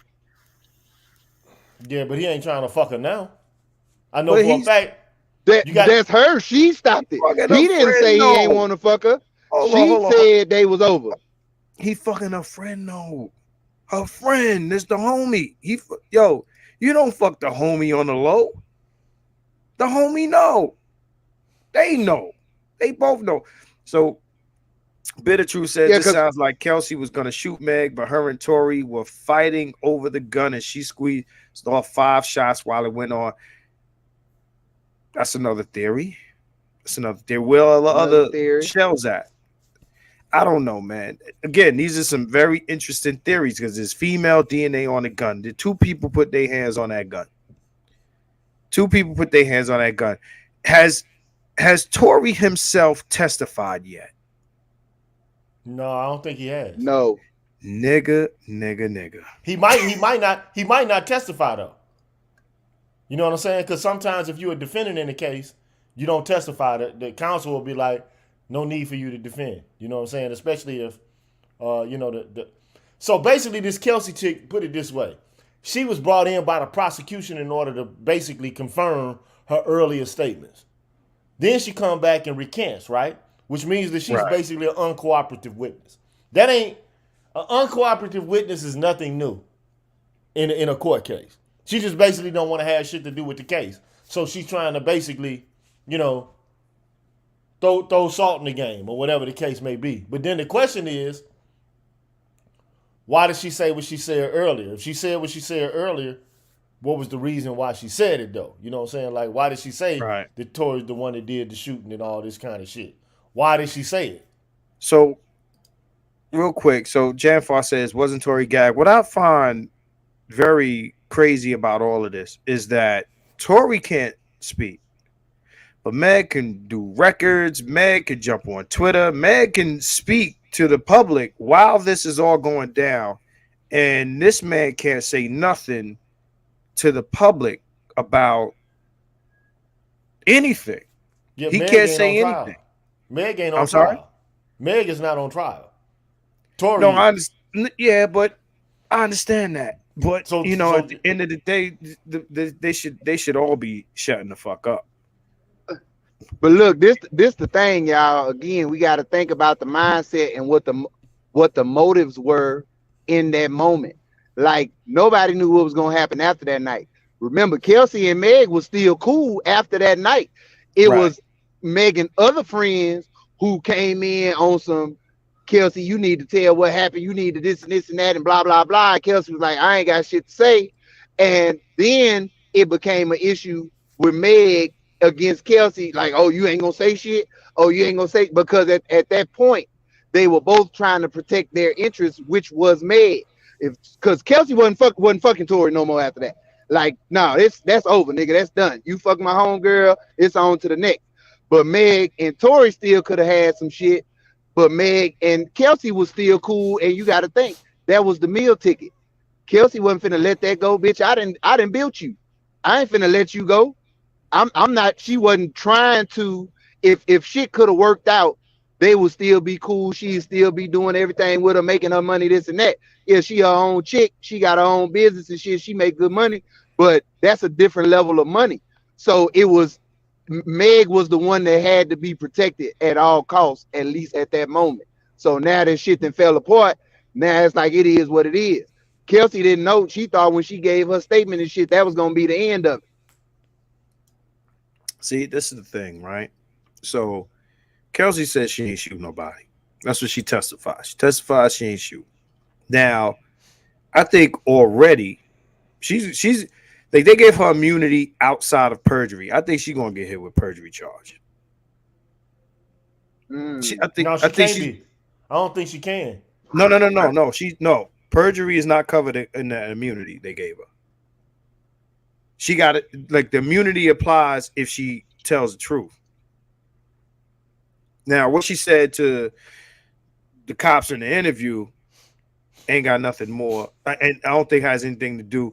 If they find out that she's lying in her testimony in court, she's gonna do time for perjury. Y'all can look it up. I did read that. Her perjury is not covered under that. Let's I want to read Brandy's. So she said, my theory is maybe Meg and Kelsey were fighting. He dropped out. If you dropped out, I don't know if by accident or what, but you feel free to jump back in.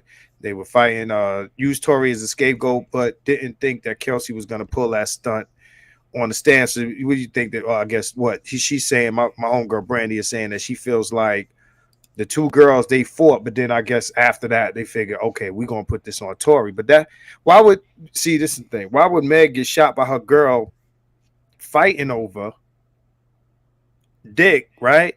And then say, oh, she ain't shoot, he shot. I don't, it's just too much bullshit in the game. You know what I'm saying? Like, gunshots and fake wounds and DNAs and all of this other shit, man. Like, me personally, and I don't know who it was in the chat that said they think he's gonna get convicted. I don't think so. I think he walks from this. You got a missing witness. You got bad evidence.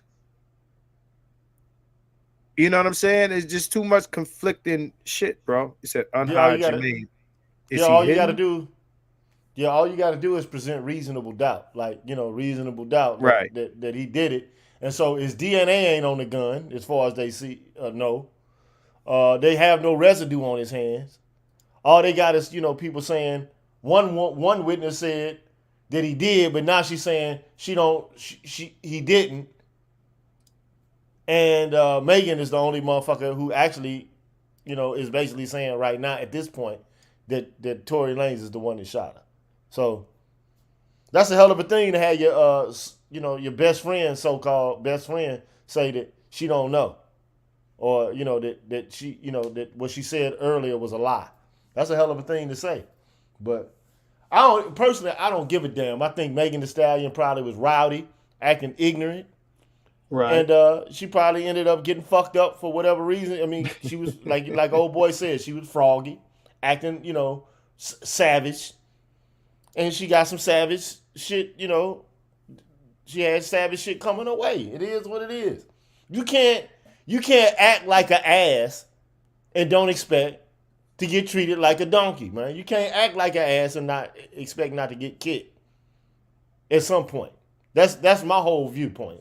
You can't walk around like you tough. Like you got rappers now walking around like they tough and criminals and shit. What do you expect to happen? Somebody's either the police gonna test your gangster or street niggas is gonna test your gangster. Hold on. If you walk, okay, go ahead. Because my homegirl Brandy like girl code. Oh, now you want to recognize girl code? Damn it! But go ahead, G. We'll get yeah, you I don't later. even know. Yeah, I don't even know what girl code is for real. Cause nah, she's saying that the girls came together and decided that they're gonna let Torey take the weight on some girl code shit.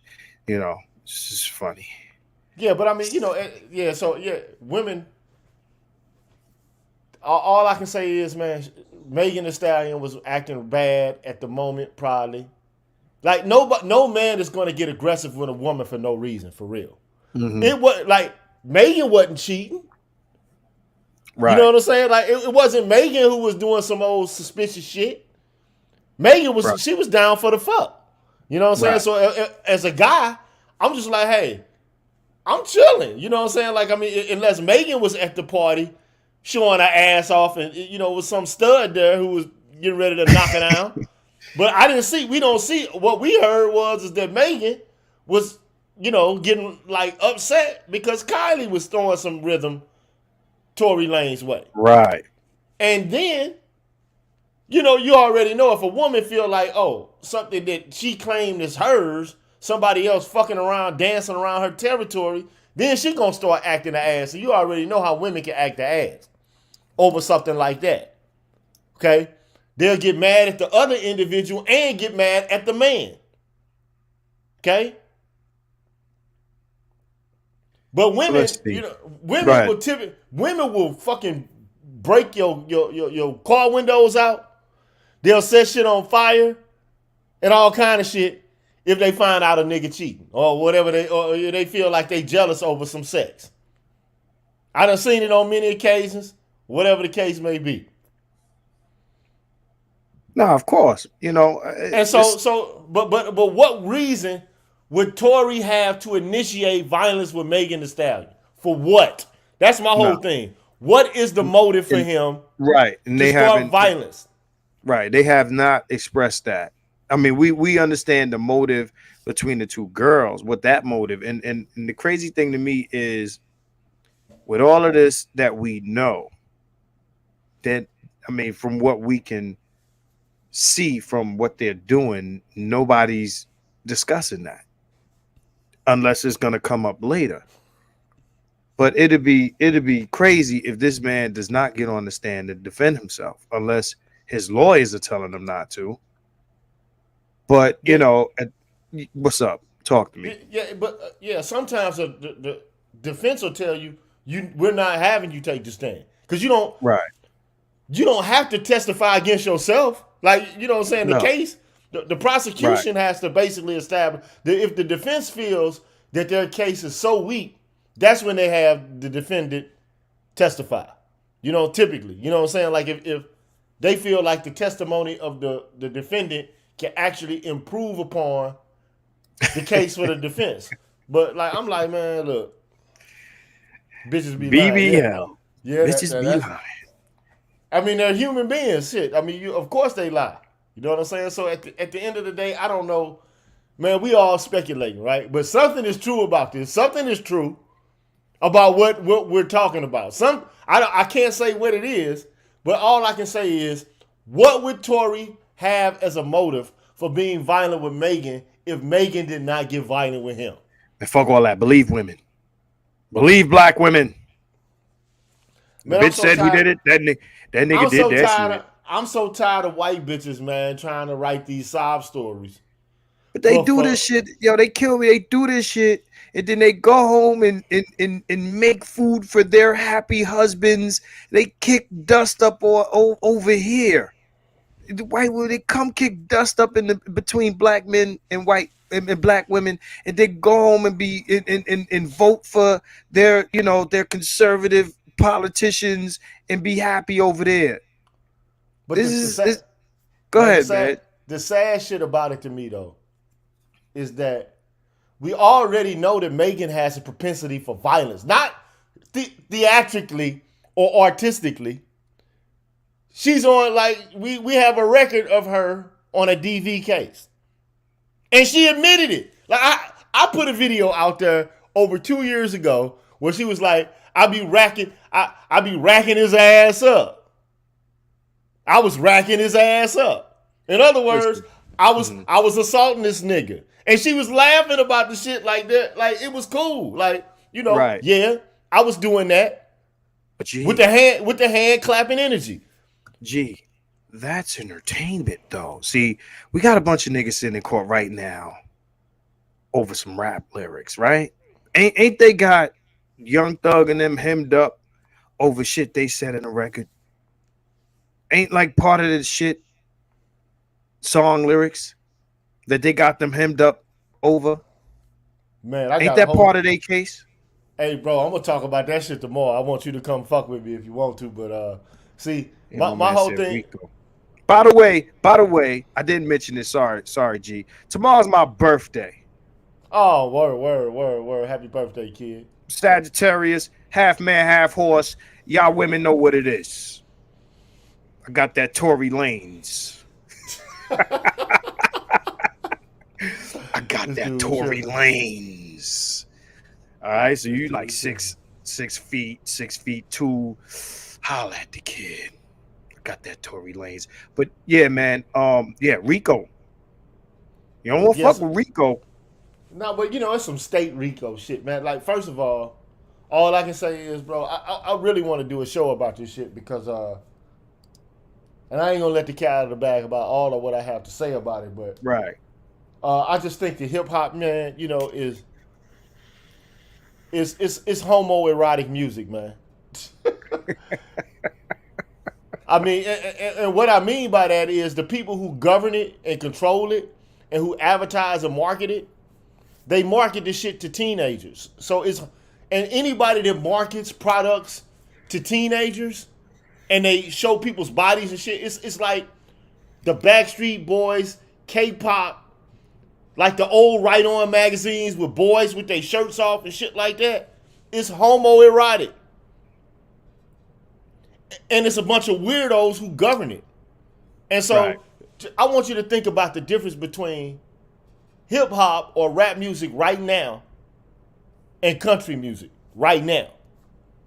And who the stars are in country music and who the stars are in rap music. You got a whole bunch of grown motherfuckers who are the stars in country music. And it's some patriarchal shit. Okay? It's some like, okay, we grown ass motherfuckers, and the message is we love America. We love the heartland. Right. What's the message coming out of hip hop for the most part? I'm a young thug, and these niggas are telling on each other. Not when I say telling on each other, like they're telling on themselves, man. Like if you're making music and you talking about how you murdering niggas, how you selling dope, and you really are selling dope, and you really actually have funk, and you're disclosing it in a way that's public, you deserve to go to fucking jail. If I say, hey, bro, I'm Jeezy, right? Mm-hmm. Hey, I'm the snowman. I got them things for you. Yeah, you can come get them from me. I'm in Atlanta all day where the players at. Look. Come on, man. You can't disclose your criminal activity, man. Listen. You can't promote criminal activity if you are engaged in crime. But then we mad that niggas is lying on records. If niggas is talking, yo, I sell all this weight, because when my boat come in, they gotta use the scale that they weigh the whales with. And then we look around, it ain't no boat, no whales, no scale. Then niggas is fake, right? But then we call niggas stupid for telling the truth. Hold on. Oh, but my thing is, no, listen, G, I'm with you. I'm just pointing out the contradiction in it, but at the same time, shout out to Dr. Thunder. We did a show where old girl talking about she going to drug niggas, right? Now you see what happened to Ross. Then you got old girl talking about, you talking about Megan Thee Stallion. She put hands on niggas. So if you ain't going to drag them into court based on song lyrics, you can't do it to us. That shit got to be across the board. Is my point. I get, don't go, yo, shot the nigga on the corner, 5 o'clock. Jamie was around the corner selling rock. 3 o'clock in the afternoon on the block. Nigga went down, 8 shots, 9mm. Got the heater. You can't do that in the shit. I'm with you. You know what I'm saying? But I'm just saying, I just don't like the fact that the only ones that get prosecuted for song lyrics is niggas. That's my only issue with that part of it. Now, a nigga want to tell on himself on a record, then you a stupid motherfucker. So I'm with you. But man, at the end of the day, these laws are set up and they're established. So what they try to do is make this a DV case. It wasn't anything other than a man trying to exert power and control over a woman. That's what these white people have made it out to be, or the feminists have made it out to be. Like, women need to be protected because of the big bad men who are basically just violent. They're running rampant on the loose. I mean, they want to put women in a stranglehold. It's just the women have to be aware of how violent and how potentially violent men are at any given moment for no apparent reason. Okay? Not that women are actually violent themselves and kick off a lot of this shit. None of that gets discussed. Okay? White women are running with, that's the girl code if you got any. It's the feminist girl code. Okay? That namely all violence stems from men who are seeking to exert power and control over vulnerable and innocent women who really couldn't hurt flies. All they want to do is just party and have a good time. And niggas come in and fuck it up with guns and violence and shit like that. Yo, I'm gonna play something that, shout out to the Angry Man. The Angry Man put a short on YouTube, and this girl, she's talking about, fighting dudes. So let me play this and play some audio from this. I'm just playing people audio. I ain't playing no video. I ain't trying to get hit. So check this out. Fair you. Shout out to the Angry Man for this one right here. I'll be like, nah, it's okay, sugar. I'm not fighting with you. Like, She's talking about fighting girls. you're so delicate. I'm 6'5". It's okay, sugar. But a dude? Test me. She said, but a dude test me. There's always some chick ready to try a dude. And I know why. Because there ain't no consequences. Y'all don't have that same energy when kids. You heard what he said? Did you hear that? Did you get that? Yeah. So they say there's no consequences. There's no consequences. They don't want to fight women because women can fight back. but men are not supposed to fight back. Men are supposed to take the ass whooping. You understand what I'm saying? When men are supposed to take the ass whooping, so whether you lose or you win, you still win. Men can't win a fight with a female, regardless. Whether you win or you lose, you still lose. And that's why they like fucking with dudes. She's talking about she's 6'5". She's talking about, dude, test me. 6'5", what the fuck that mean? Shit. Body mass and upper body strength is a motherfucker.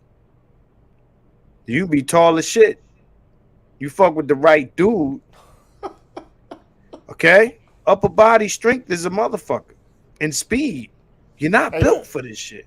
Hey, Go man, ahead. but some women are strong as a motherfucker, though, dog. Some women They know how are. to scrap. Some women know how to scrap. Some women do. And I'm from the hood, you from the hood.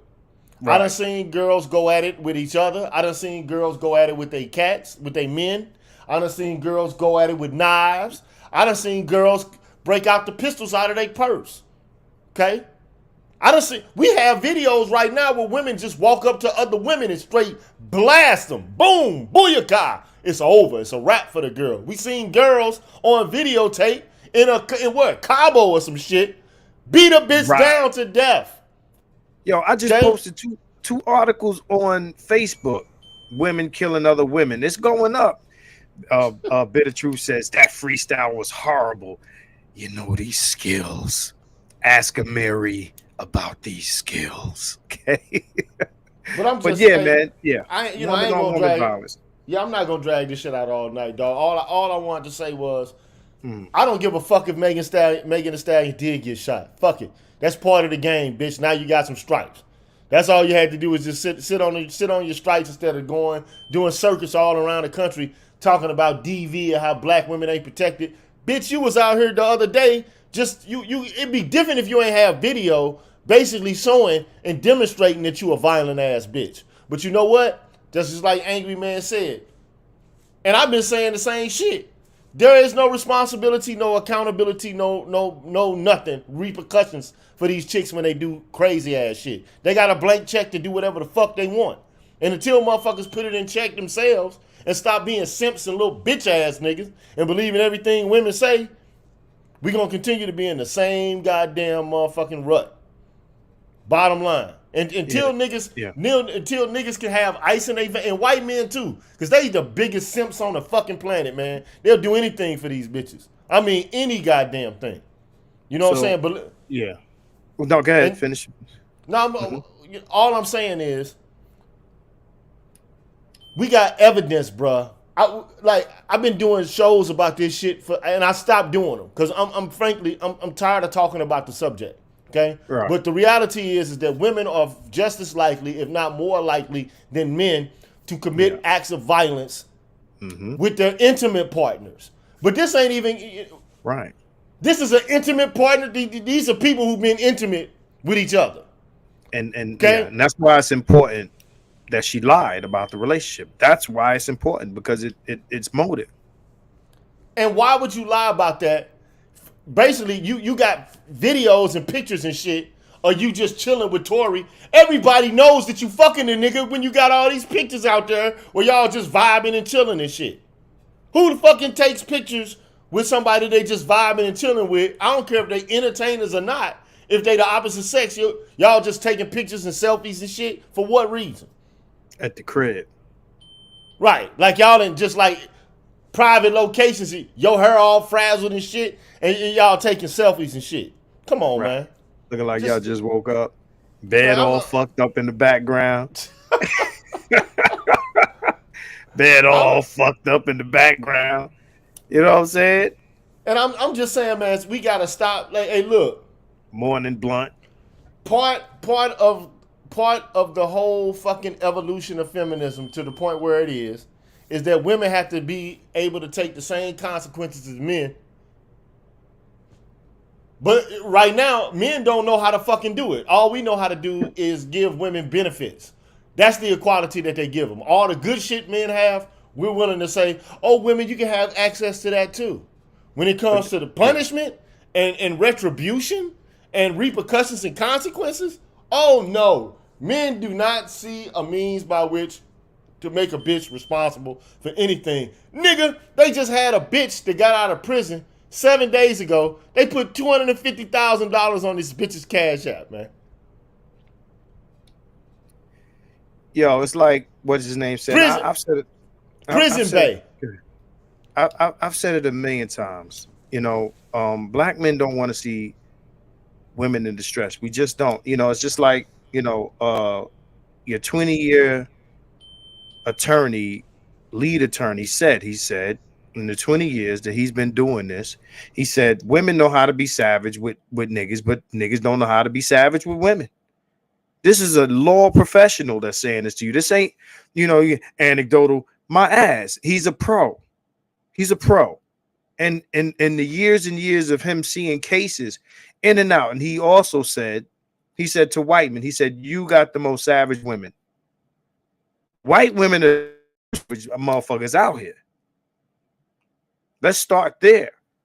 Black women, stop following white women. They the most savage. I'm telling you. Stop following, stop singing their songs, using their little new words and phobic this and toxic that. That shit ain't got shit to do with you. Because they gonna get away with the shit you can't. A little article I read earlier about, you know, oh, nobody believes, but no, that's not you. And a white woman wrote that. Like how much you think she really empathizes? Like, knock it off. But they don't even vote the way you think they vote. They do it for a point, though. They do it to. They want to maintain women's ability and power to push a specific kind of narrative. Okay, and it works for them. It benefits them because they can use it when they divorce motherfuckers. Right? Oh, he was abusive. Okay, well, I get the kids, the house, the dogs, and everything. Right. No visitation, none of that. Because it's dangerous to have the kids around him because there's already been a precedent of violence in the context of the family setting. So this is the kind of shit that they utilize in order to maintain control and to get resources for themselves. And this goes into divorce. Who's the main motherfucking gender that's creating the divorces? It ain't the men. Men don't know how to punish women or how to be vindictive with women. Right. You don't know how to do it.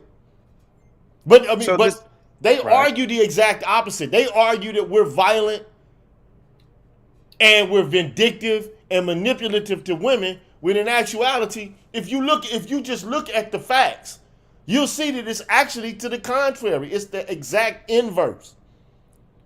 Yo, niggas is not trying to. Mm-hmm. Niggas is not trying to take bitches to the ringer and to destroy their fucking lives.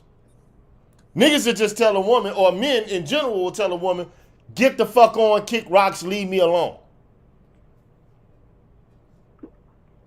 It is my belief, and it's based on what you just said. And, you know, numerous times I've been on Dr. T's channel, I've been on your channel, and I said, you know, as much as, you know, we get this protect black women narrative, you know, there's a large collection of black men who do exactly that, versus the smaller collection of black men who are putting hands on and doing, you know, commit violence upon black women and all this other stuff. And, you know, and we've also spoken about the amount of violence that they initiate, right? And we all know that when they initiate certain shit and then they get the clap back, then that's also counted into the whole DV narrative, right? My thing is this, right?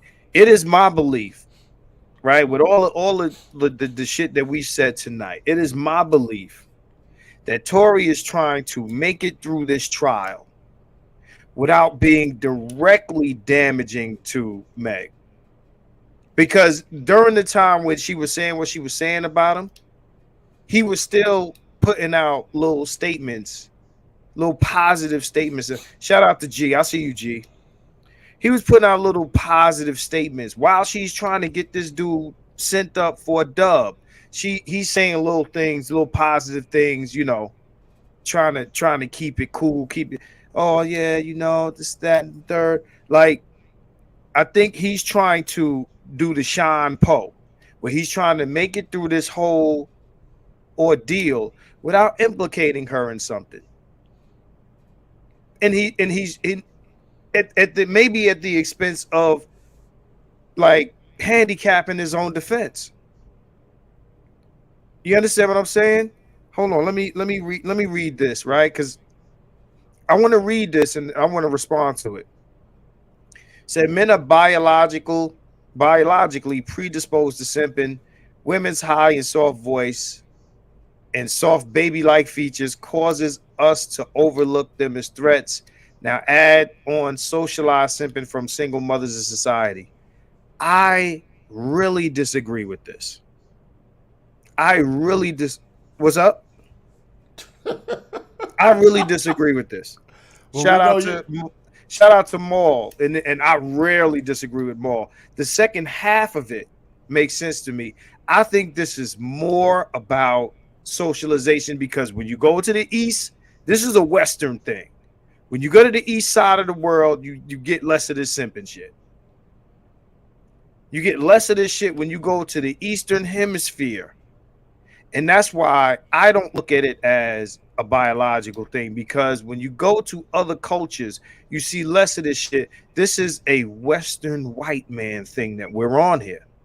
And you know what it really is? It's an American Western white thing that is spread to the other parts of the West. And you know what is actually predicated upon? If you must know, it's predicated upon protecting the white bitch from the savage, brutal, potentially harmful nigga.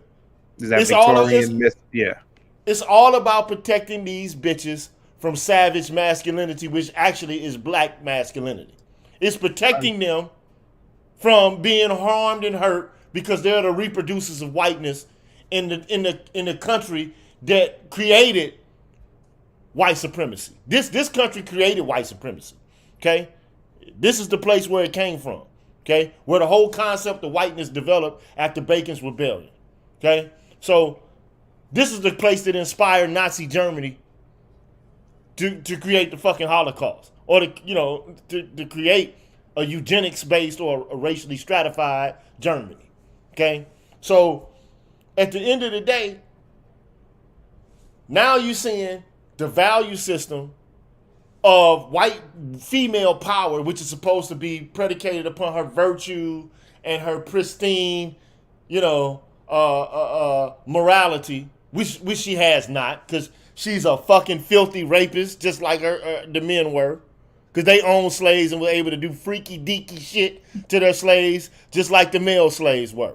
Okay, they were violent in their because they were able to discipline us, men and women and children, slaves, as they saw fit. So right now, though, the whole narrative of the innocent, pure, pristine, morally valuable, morally, incorrupt woman, that's all predicated upon cap from this racist, stratified, fucked up culture, man. And I'm just saying, man, wake up, man, grow up, man. And then for black women to piggyback on this bullshit, knowing full damn well, man, they gaslighting us by acting like they ain't getting fucking savage and ignorant and violent around us. Y'all, they gotta stop that shit. But you know what? They won't stop it because men won't fucking hold them accountable for the shit that they're doing.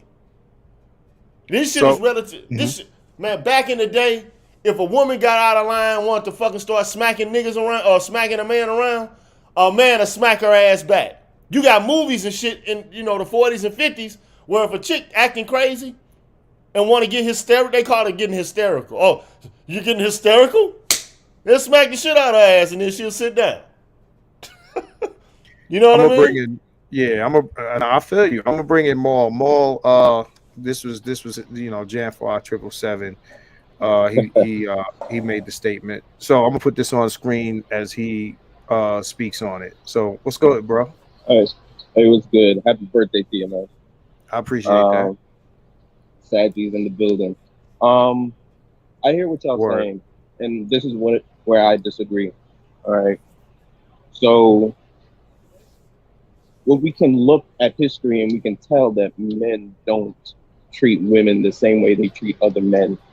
All right. Right. The fact that men didn't go out and just like slaughter women wholesale when they conquered another area is in fact them showing women a privilege. All right, and this is what I'm talking about.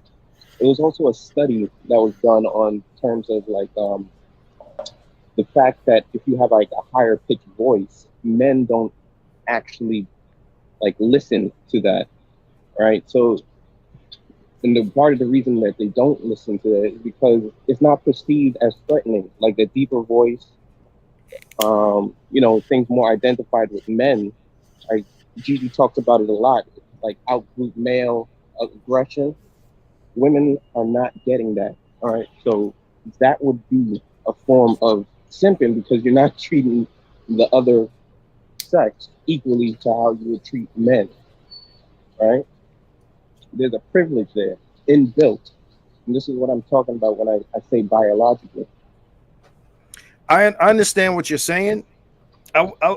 What I would constitute as simping is the accountability factor, right? So when men did conquer an area, they took the women as that was like the spoils of the conquest, right? So no, they didn't deal with the women like the men, but the women weren't being treated like these women that we're dealing with, where it's like, okay, you're grown children, and we're gonna, in some aspects, treat you like you're an equal, and then in some aspects, we going to let things slide because you're a woman, right? Which to me is the like the essence, a huge essence of simping, where you defend women for their bullshit. You let them escape accountability. I understand what you're saying because, like you're saying, women are not seen as threats. But back in those days, if a woman was out of line, she got hands put on her. This is extremely patriarchal, like uncut raw shit. So yeah, you might not slaughter everyone, but you take the women as property, right? I'll give you an example. Go ahead. Like a historical example of the difference in treatment, and it's been around for a while. Like for example, there was a Greek king, all right, and an older woman was petitioning him, for whatever it was, right, and he said he didn't have the time, and she told him, it was like, well, don't be king, right? Now that would have gotten a man killed, right? But She she told was him what? showing. Say that again. I don't know if I She heard said you. she told him, then don't be king, right? That type of level of disrespect wouldn't be tolerated coming from a man, right? And it would have costed him his life. And this is what I mean. It's like it's inbuilt in some cases. I mean, we could talk about Samson and Delilah and all this other stuff. Like, I think that there are examples of what you're talking about. It just wasn't the culture. You understand what I'm saying? I think that there. Can I interject, man? Can I Yes, sir. interject here? Okay, so Yes, sir. look, Right. first of all, I want to respond to Melissa Wakefield because basically, like ultimately she believes that I'm talking out of the side of my neck.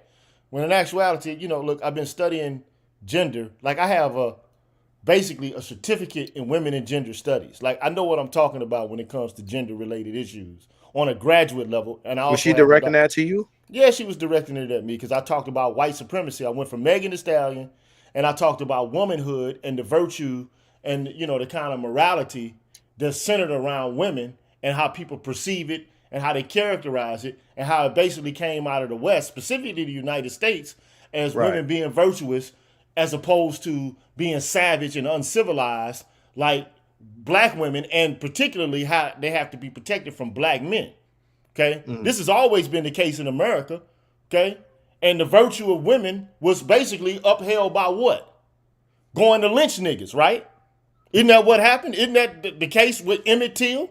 So all of a sudden, like this black man, this little boy, is threatening me with violence because he wolf whistled at her. So okay, guess what then happens? You go hang a nigga from a tree, and then that's the catalyst. See, women know how to sick men on motherfuckers. That's what they do. That's one of the things that they do. Okay? The whole sicking, that comes out of slave culture. That comes out of Jim Crow culture. Okay? That's where it comes from. All this sicking and having the police sicked on you and shit like that. Especially when it comes to black dudes. So to see black women do the same shit to have the police sicked on us, and then to say, oh, well, you know, black women have this predilection to protect us. No, you don't. You motherfuckers don't have no predilection to protect us. If you did, first of all, the first thing you can do to protect us is to show us some fucking respect as men. That's the first thing you can do to protect us, to keep us out of harm's way. Because we already know that in most instances, a man will not become aggressive with a woman unless the woman is first aggressive with him. We've been trained, like your boy Jams 777, like he's been saying all along. For the most part, I agree with the part where he says we've been trained and socialized. I don't think it's biological. I don't think it's necessarily biological because, like when I was younger, if my cousin would slap me, I'd slap her ass back. Okay? Now my uncle would come in and say, you don't never put your hands on a girl. I'm like, this motherfucker's 3 years older than me and bigger than me. Why the fuck did she get to assault me and I got to sit there and take it? You know, and he would basically, you know, it's just this dictum, like this didactic moral precept, like a law from the Bible, like Moses walked down and descended from the mountains with stone tablets. You never touch them. Well, tell the bitch not to touch me. So let me respond to Melissa. Tell the bitch not to trust me. Tell her not to touch me. And so tell Melissa to bring her motherfucking ass up here then. That's what you tell Melissa to do. So you can talk to me directly. So if y'all talk, y'all gonna be cool because that's my people's. Now, Melissa, let me say this to Melissa. Melissa, if you want to jump up, you're invited to. We keep it civil with you, but I'm gonna say this, Melissa. I don't know any dude that didn't grow up the way he's describing. We've all I had 3 sisters, and they could fuck with you. You couldn't fuck with them. Most of us have grown up in female-ran environments. We protect the women, but we can't defend ourselves against the women. I grew up like that. That's a fact, right? Now, you're going to have guys who are going to resist that training. Like, they're the outliers. Like, I think what happens in the hood is women talk spicy to niggas. And then when shit go left, right? Or they do spicy shit, right? When shit go left, then it's abuse as opposed to, you know, an altercation between 2 people. Like, again, when it comes to more, you know, we've been socialized to say, well, you don't put hands on no woman. You don't put, it's off limits. If you see a woman getting attacked in the street, you jump in or you defend her. This is the code we've all grown up by. I don't know a dude that's not been told that. Even by men. Men will tell you. You got dudes jumping out the window to protect women. Now, mind you, of course, things happen to women. Violence happens to women at the hands of men. Do I think that I don't even fuck what I think. The majority of men are not committing these violent acts. The majority. That's you, the homie. I can prove this to you. So he's not talking out his ass here. I think that what happens, G, is, you know, because I'm from Brooklyn, she's from Brooklyn. Like, we're in these concentrated environments, like, that are concentrated for this type of behavior and this type of, like violence. Right? So Gigi pulls something up. So I'm gonna pull that up. Okay, so look, here's the deal. Okay. Man.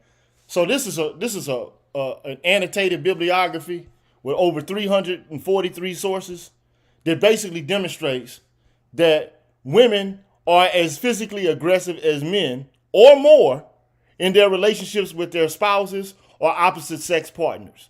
The aggregate sample size, exceeds over 440,000 people, which is close to, like 500,000.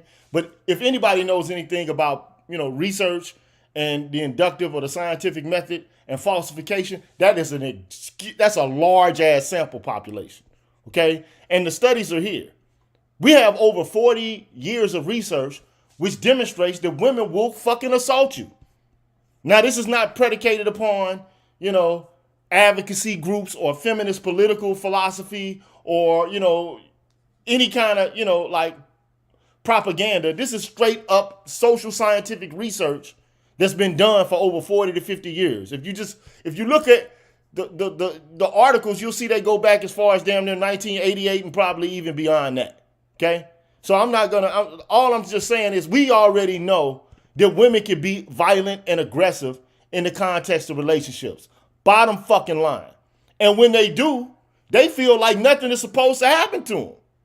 They feel like, oh, I can be as spicy and as saucy and as ignorant and as flippant and disrespectful as I want to be, and there won't be any repercussions because the culture and the environment in which we grew up basically denounces any kind of smoke or funk being directed towards women.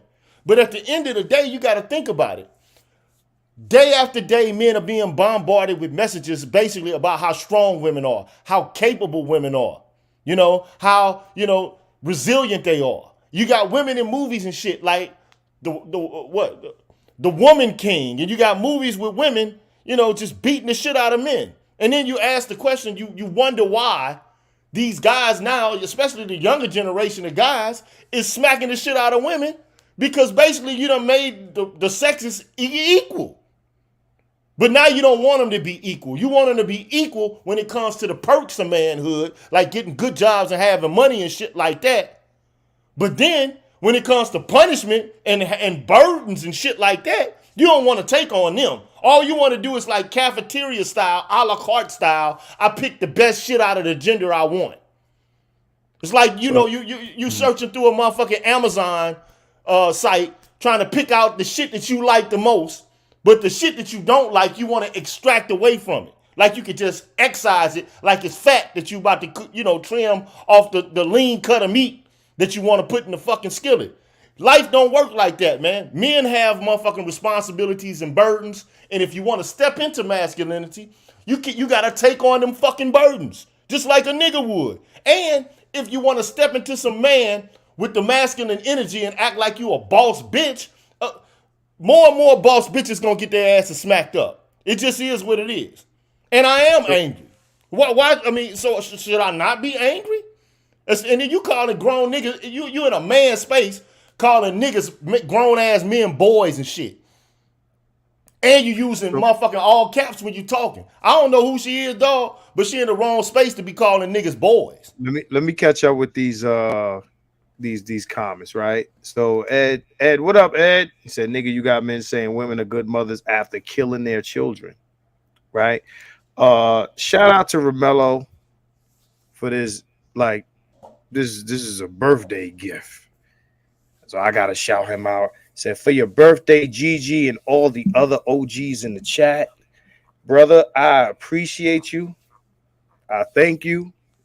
Yeah, man. I appreciate that, man. You better put a muzzle on your chick, man, because I'm about to call her a bitch. You know what I'm saying? Because she all up in this motherfucker getting saucy. You just did that, but hey, you wanted me to hold a armistice against from your boy, so I'm gonna ask you for the same thing. Okay. All right, I treated your boy nice. Treat my girl nice. I'm gonna treat her nice. Yeah, she need to learn some respect. She in the wrong space to be disrespectful. I understand that. But I understand where you're coming from, and that's why I approached it myself. Like, understand, Melissa. Like, again, a lot of us were taught this stuff, and yeah, she didn't call you out your name, bro. I didn't see the boy comment. I did, so I ain't gonna say that. But at the end of the day, a lot of us were taught this stuff. A lot of us done, had females in our face talking wild crazy and this and that and the third. Now, I'm gonna say it quick, fast. I'll defend myself. I don't care. I don't care what the social expectation is, the social norm, none of that. I don't care about none of that. And people know that about me already. They know that about me already. I will defend myself. If you in my space put hands on me, like this is historically me, right? So that's one thing. But at the same time, you can't call that abuse. I think that, you know, in our spaces, because of the things we're talking about, women get a lot of leeway when it comes to jumping up in dudes' faces, putting hands on them, and this and that. It's like, yo, how many videos have we seen online with a woman in a dude face talking all types of wild crazy, and that dude is standing there taking it until she thinks it's cool enough because he's standing there and not doing nothing. She think it's cool enough to put hands on him, slap him in the face or something like, and that's when you see the reaction. There's a countless amount of videos on the internet It's like, that goes exactly like that. So we can't sit here and pretend. Now, do men put hands on women when they upset? I'm sure it happens. I'm sure it happens. But let's not, like, you know, ignore or pretend that we don't see this stuff happen. And it's like white people trying to pretend that niggas ain't getting shot by the police with their hands up. Yeah, We gonna start. We're I gonna have like start, two statements. Yeah, right. ahead. We're gonna. Yeah. So somebody had jumped in and jumped out. I'm gonna let Maul speak. We're gonna start closing this out. If anybody wants to jump in, I'm gonna get them 60 seconds of comment, and then, you know. But my guys that's on the chat on the shit right now, because we talking about Meg Thee Stallion and what the possible motives of that shit was. But go ahead, Maul. Yeah. It's like when it comes to things like that, like first thing I think of is like Hobbs, right? It's like anybody could get anybody by, you know, machination, planning, whatever. All right, anybody could get RIP. All right, so if a woman wants to start laying hands on people, get violent, you know, that's on her. But the other thing I wanted to mention, just to circle back to what, you know, our earlier disagreement, and it's like it's not a big one anyway. But for example, it's like I was watching a documentary of like pretty much, you know, how lions, since they're social animals, how they operate. And it's like one of the things that you will notice is that male lions do not get violent with female lions unless food is really involved. All right. It's like because now you're encroaching upon my territory, I get first dibs. All right. So you see female lions fighting male lions' balls because they want them to mate, you know, getting aggressive if like another female lion is trying to enter the pride, and the male lion obviously will sit himself between the two, and because of that, you know, he gets some of the violence. But you know, that's just what I mean by like generally you don't see male aggression onto women, and it has to be more of a reason besides, you know. I think it goes a little bit deeper than just socialization, is what I'm saying. So, you know, my man says if Torey shot her point blank in her foot, she would be missing a few toes, and that's facts. Um, you know, he says a lot. Also says a lot of time the man is provoked. I mean, these are true things. So my man G Serotonin, right? What's going on, man? We all right. Try your best to talk into your mic so we can hear you. We're close to ending this, right? So give me your thoughts, brother. Oh, he fell out. If you can't jump back in here, man, I wanna hear your point of view. Well, I ain't gonna, man. Look, I'm about to burn out. You know what I'm saying? Don't, you know, no disrespect to Nah, your people not or at all. whatever. But you know, like, but at the end of the day, you know, look, I'm just like you. I'm petty as a motherfucker, my goddamn self. You know what I'm saying? If need be, and I'm an equal opportunity go offer. I don't care if you got a vagina. If you sitting on a split, I'm still gonna give it to you. You know what I'm saying? Absolutely. So at the end of the day, you know, my whole thing is, you know, look, I believe women should be treated like they say they want to be treated, as is stated in the Combahee River Collective. They say they don't want to be pedestalized, so I'm not pedestalizing. You say you Right. don't want to walk 10 spaces behind, so I'm not having you walk 10 spaces behind. I'm saying that if you want the rewards, you also have to take on the burdens. If you want the benefits, you also got to take on the undesirable shit.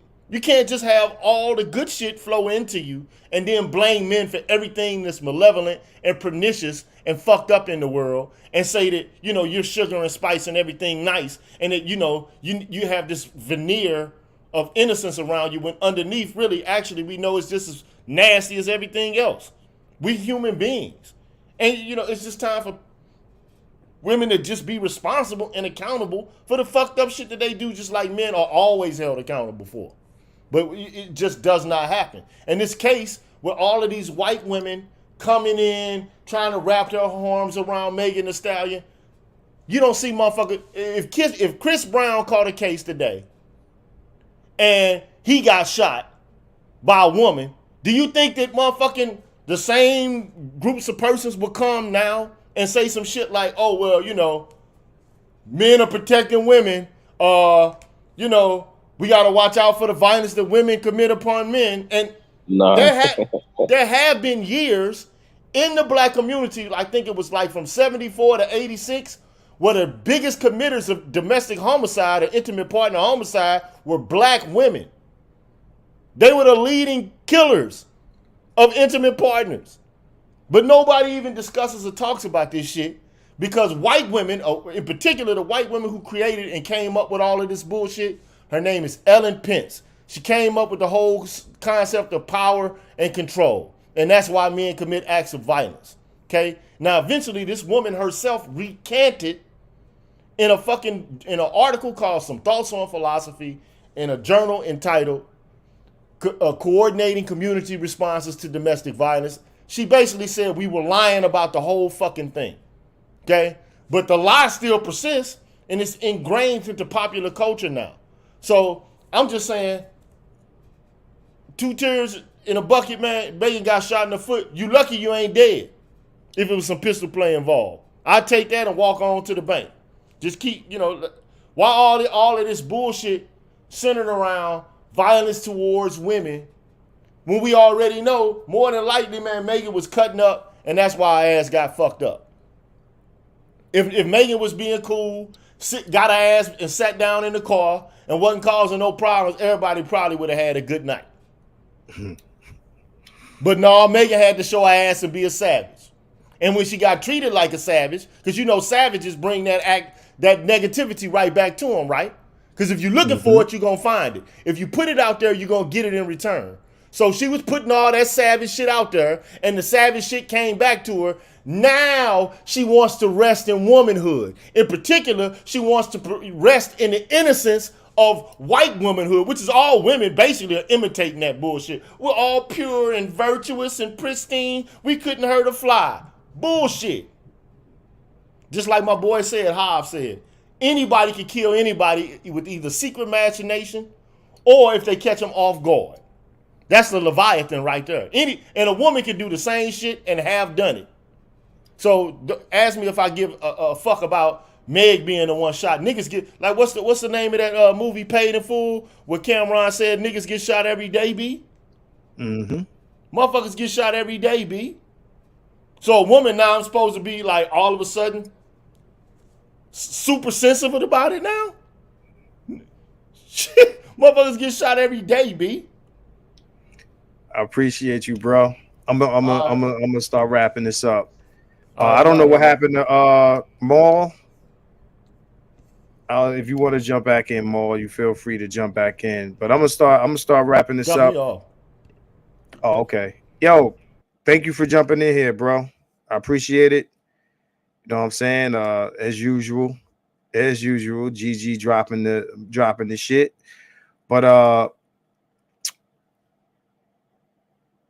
as he said, I mean, a lot of stuff goes on. We don't know this whole story. We don't know how this. Nobody's saying it. Nobody's saying it. It would actually take one of the females to say it. You understand what I'm saying? For us to really figure out what, but they're not going to tell a story. It's my belief. It's my belief that he's holding back. That's just my point of view. I think he's holding back. And I think it has everything to do with what Gigi said. I think it has everything to do with, men being taught to protect women. He doesn't even want to attack her on the stand while she's trying to send him away. And he's been doing stuff like this since the beginning. Since the beginning. You understand what I'm saying? And Melissa and Dupree, I'm gonna holler at y'all when this is over. But this is what we've been taught to do. You understand what I'm saying? The truth will come out at some point. But again, our culture, it is us protecting the women, not the other way around. Women call police on a nigga in a heartbeat. A lot of niggas out here DV charges on them for a fight that she started.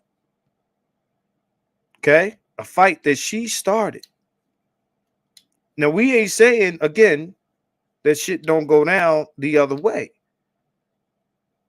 But we can't sit here and pretend that every time a woman get hands put on her, that some dude just wild willy-nilly decided to do it just cause. Like, we know that's not true. We've all been taught, all of us, especially in a female environment, been taught to not only be protective, but to not put hands on or assault in any sexual manner or any other. And most of us follow this. If you look at statistics, it's true. Most of us rock with that. Okay, you have I'm not saying there's 2 or 3 dudes. I'm saying the smaller minority. The smaller minority of men are the outliers. If you look at the violent offenders, the sex offenders, whoever, and you look at the numbers versus,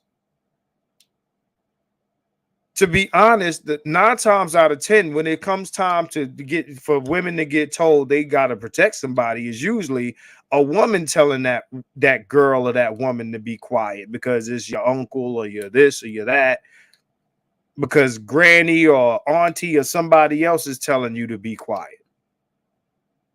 That's usually how it goes down. But let's call it what it is. The black woman is the most protected person. Fuck what Malcolm X said. The most protected person in the black community is the black woman. There are more things in place to protect black women over black men and children. Black women are more protected than black children in the black community.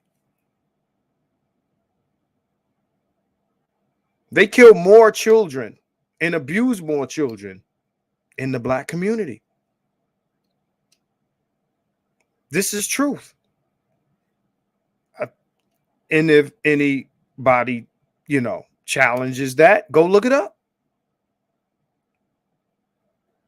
Go look it up. We don't talk about women who sexually assault young boys and girls. And I'm not saying that they're the leaders in that, but they're a close second. But when it comes to violent abuse, women are number one. Mothers are number one. What's her name? Ayanna Van Zandt said it plainly. She said, mothers destroy sons, right? Mothers destroy daughters too. And the funny thing is, women will not speak on the abuse done by their own mothers out of protection for the image of black women. Right? But again, we know how a lot of these fights start because we're black men and we've dealt with black women. I've had numerous situations where I know I was being set up and I'm like, okay, I know what this is. I'm not putting a hand on you. And then there's things that went left that I will not speak about on this platform. But I defend myself, and I encourage any man to defend himself. We seen the dude with the 8-ball jacket. We seen all them videos. The McDonald's shit where the girl jumped over the counter. Dollar Tree, like we can keep going and going and going. Women are not these dainty, females from back in the day. We got Woman King out, we got Wakanda Forever, and remember back in the days with kids would watch the karate films, and then after the karate film would go off, everybody would come outside kung fu fighting. You watch this stuff and you get hyped up on the narrative of the fiction, then you come out and you try to do that shit in real life. And a lot of this shit got women really thinking that they could fight men. Really thinking that they can fight men. Again, I'm not saying all the time. I'm saying more than you think. And we got stats to prove it. A lot women are starting a lot of these issues. I believe if indeed this was a fight between those two women, I believe that this man is trying not to damage her in court while saving himself, while she's trying to bury him. You see how that works? He's trying to save her from the accountability while saving himself while she's trying to bury him. The lead attorney said it already. I've said it before. I've said it on other people's channels. I said, yo, black men do not want to see black women in distress. We've been taught. My feelings is we've been socialized. We will save black women from the same winter that we're wishing upon them. And we think that once we hand them winter coats, they're going to love us in return. Nah. It's not how that's going to work. So this ain't going to be the last time we're going to talk about this. This case is going to go on. This is just the beginning. We're going to address this some more. He hasn't taken the stand yet. We don't know if he will. But this man refuses to tell, the evidence is saying there's a female hand on the weapon. There's a female hand on the weapon. So just like she couldn't lie and tell the doctors I stepped on glass when she got shot, we can't say that a woman did not handle this firearm. The medical professionals, the doctors, the police, they know. You can't lie. You can't make up I stepped on glass. I didn't get shot. I said that to protect him.